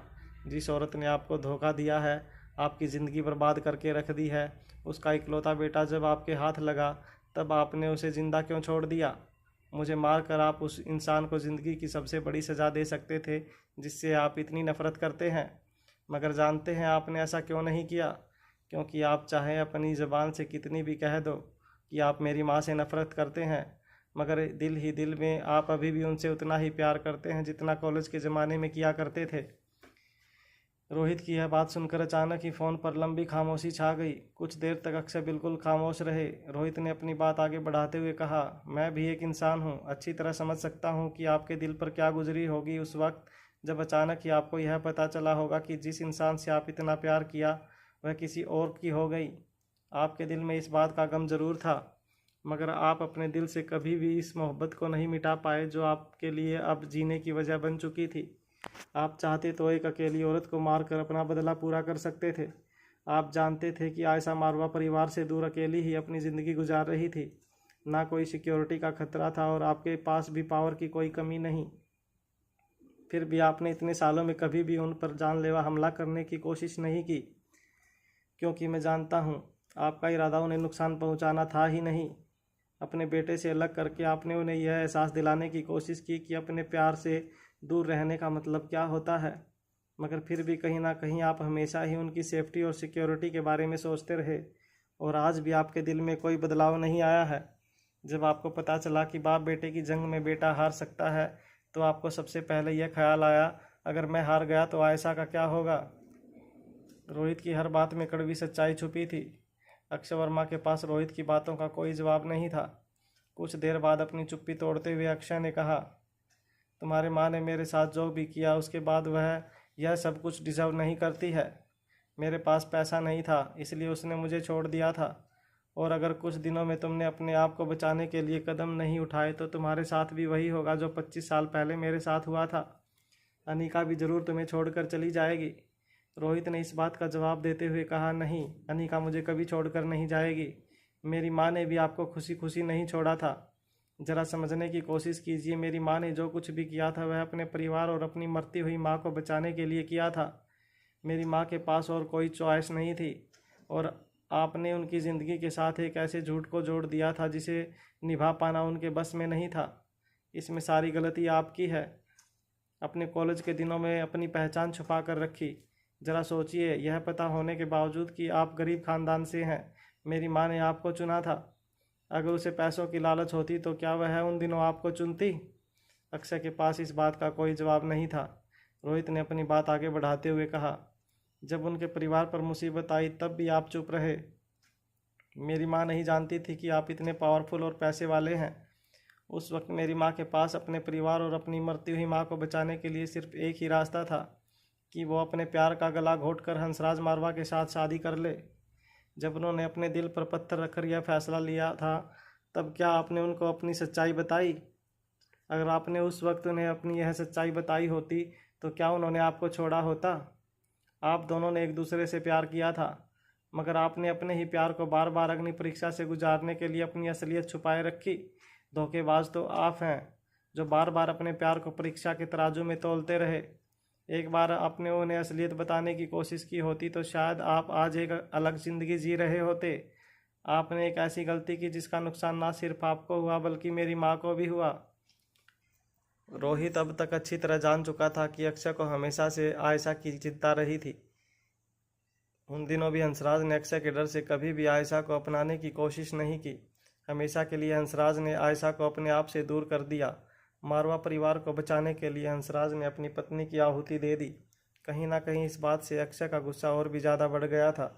अक्षय को अब यह एहसास हो गया था हंसराज आयशा के प्यार के बिल्कुल काबिल नहीं था, और इसके बाद अक्षय को आयशा के फैसले पर और भी ज़्यादा गुस्सा बढ़ने लगा। अक्षय को यह लगने लगा कि हंसराज जैसे इंसान के लिए आयशा ने उसे छोड़ा था। अक्षय यह बर्दाश्त नहीं कर पा रहा था। अक्षय ने आयशा से सच्चा प्यार किया था, और यह कहा जाता है कि अगर तुम्हारा प्यार सच्चा है तो तुम्हारी खुशी अपने प्यार की खुशी में होती है।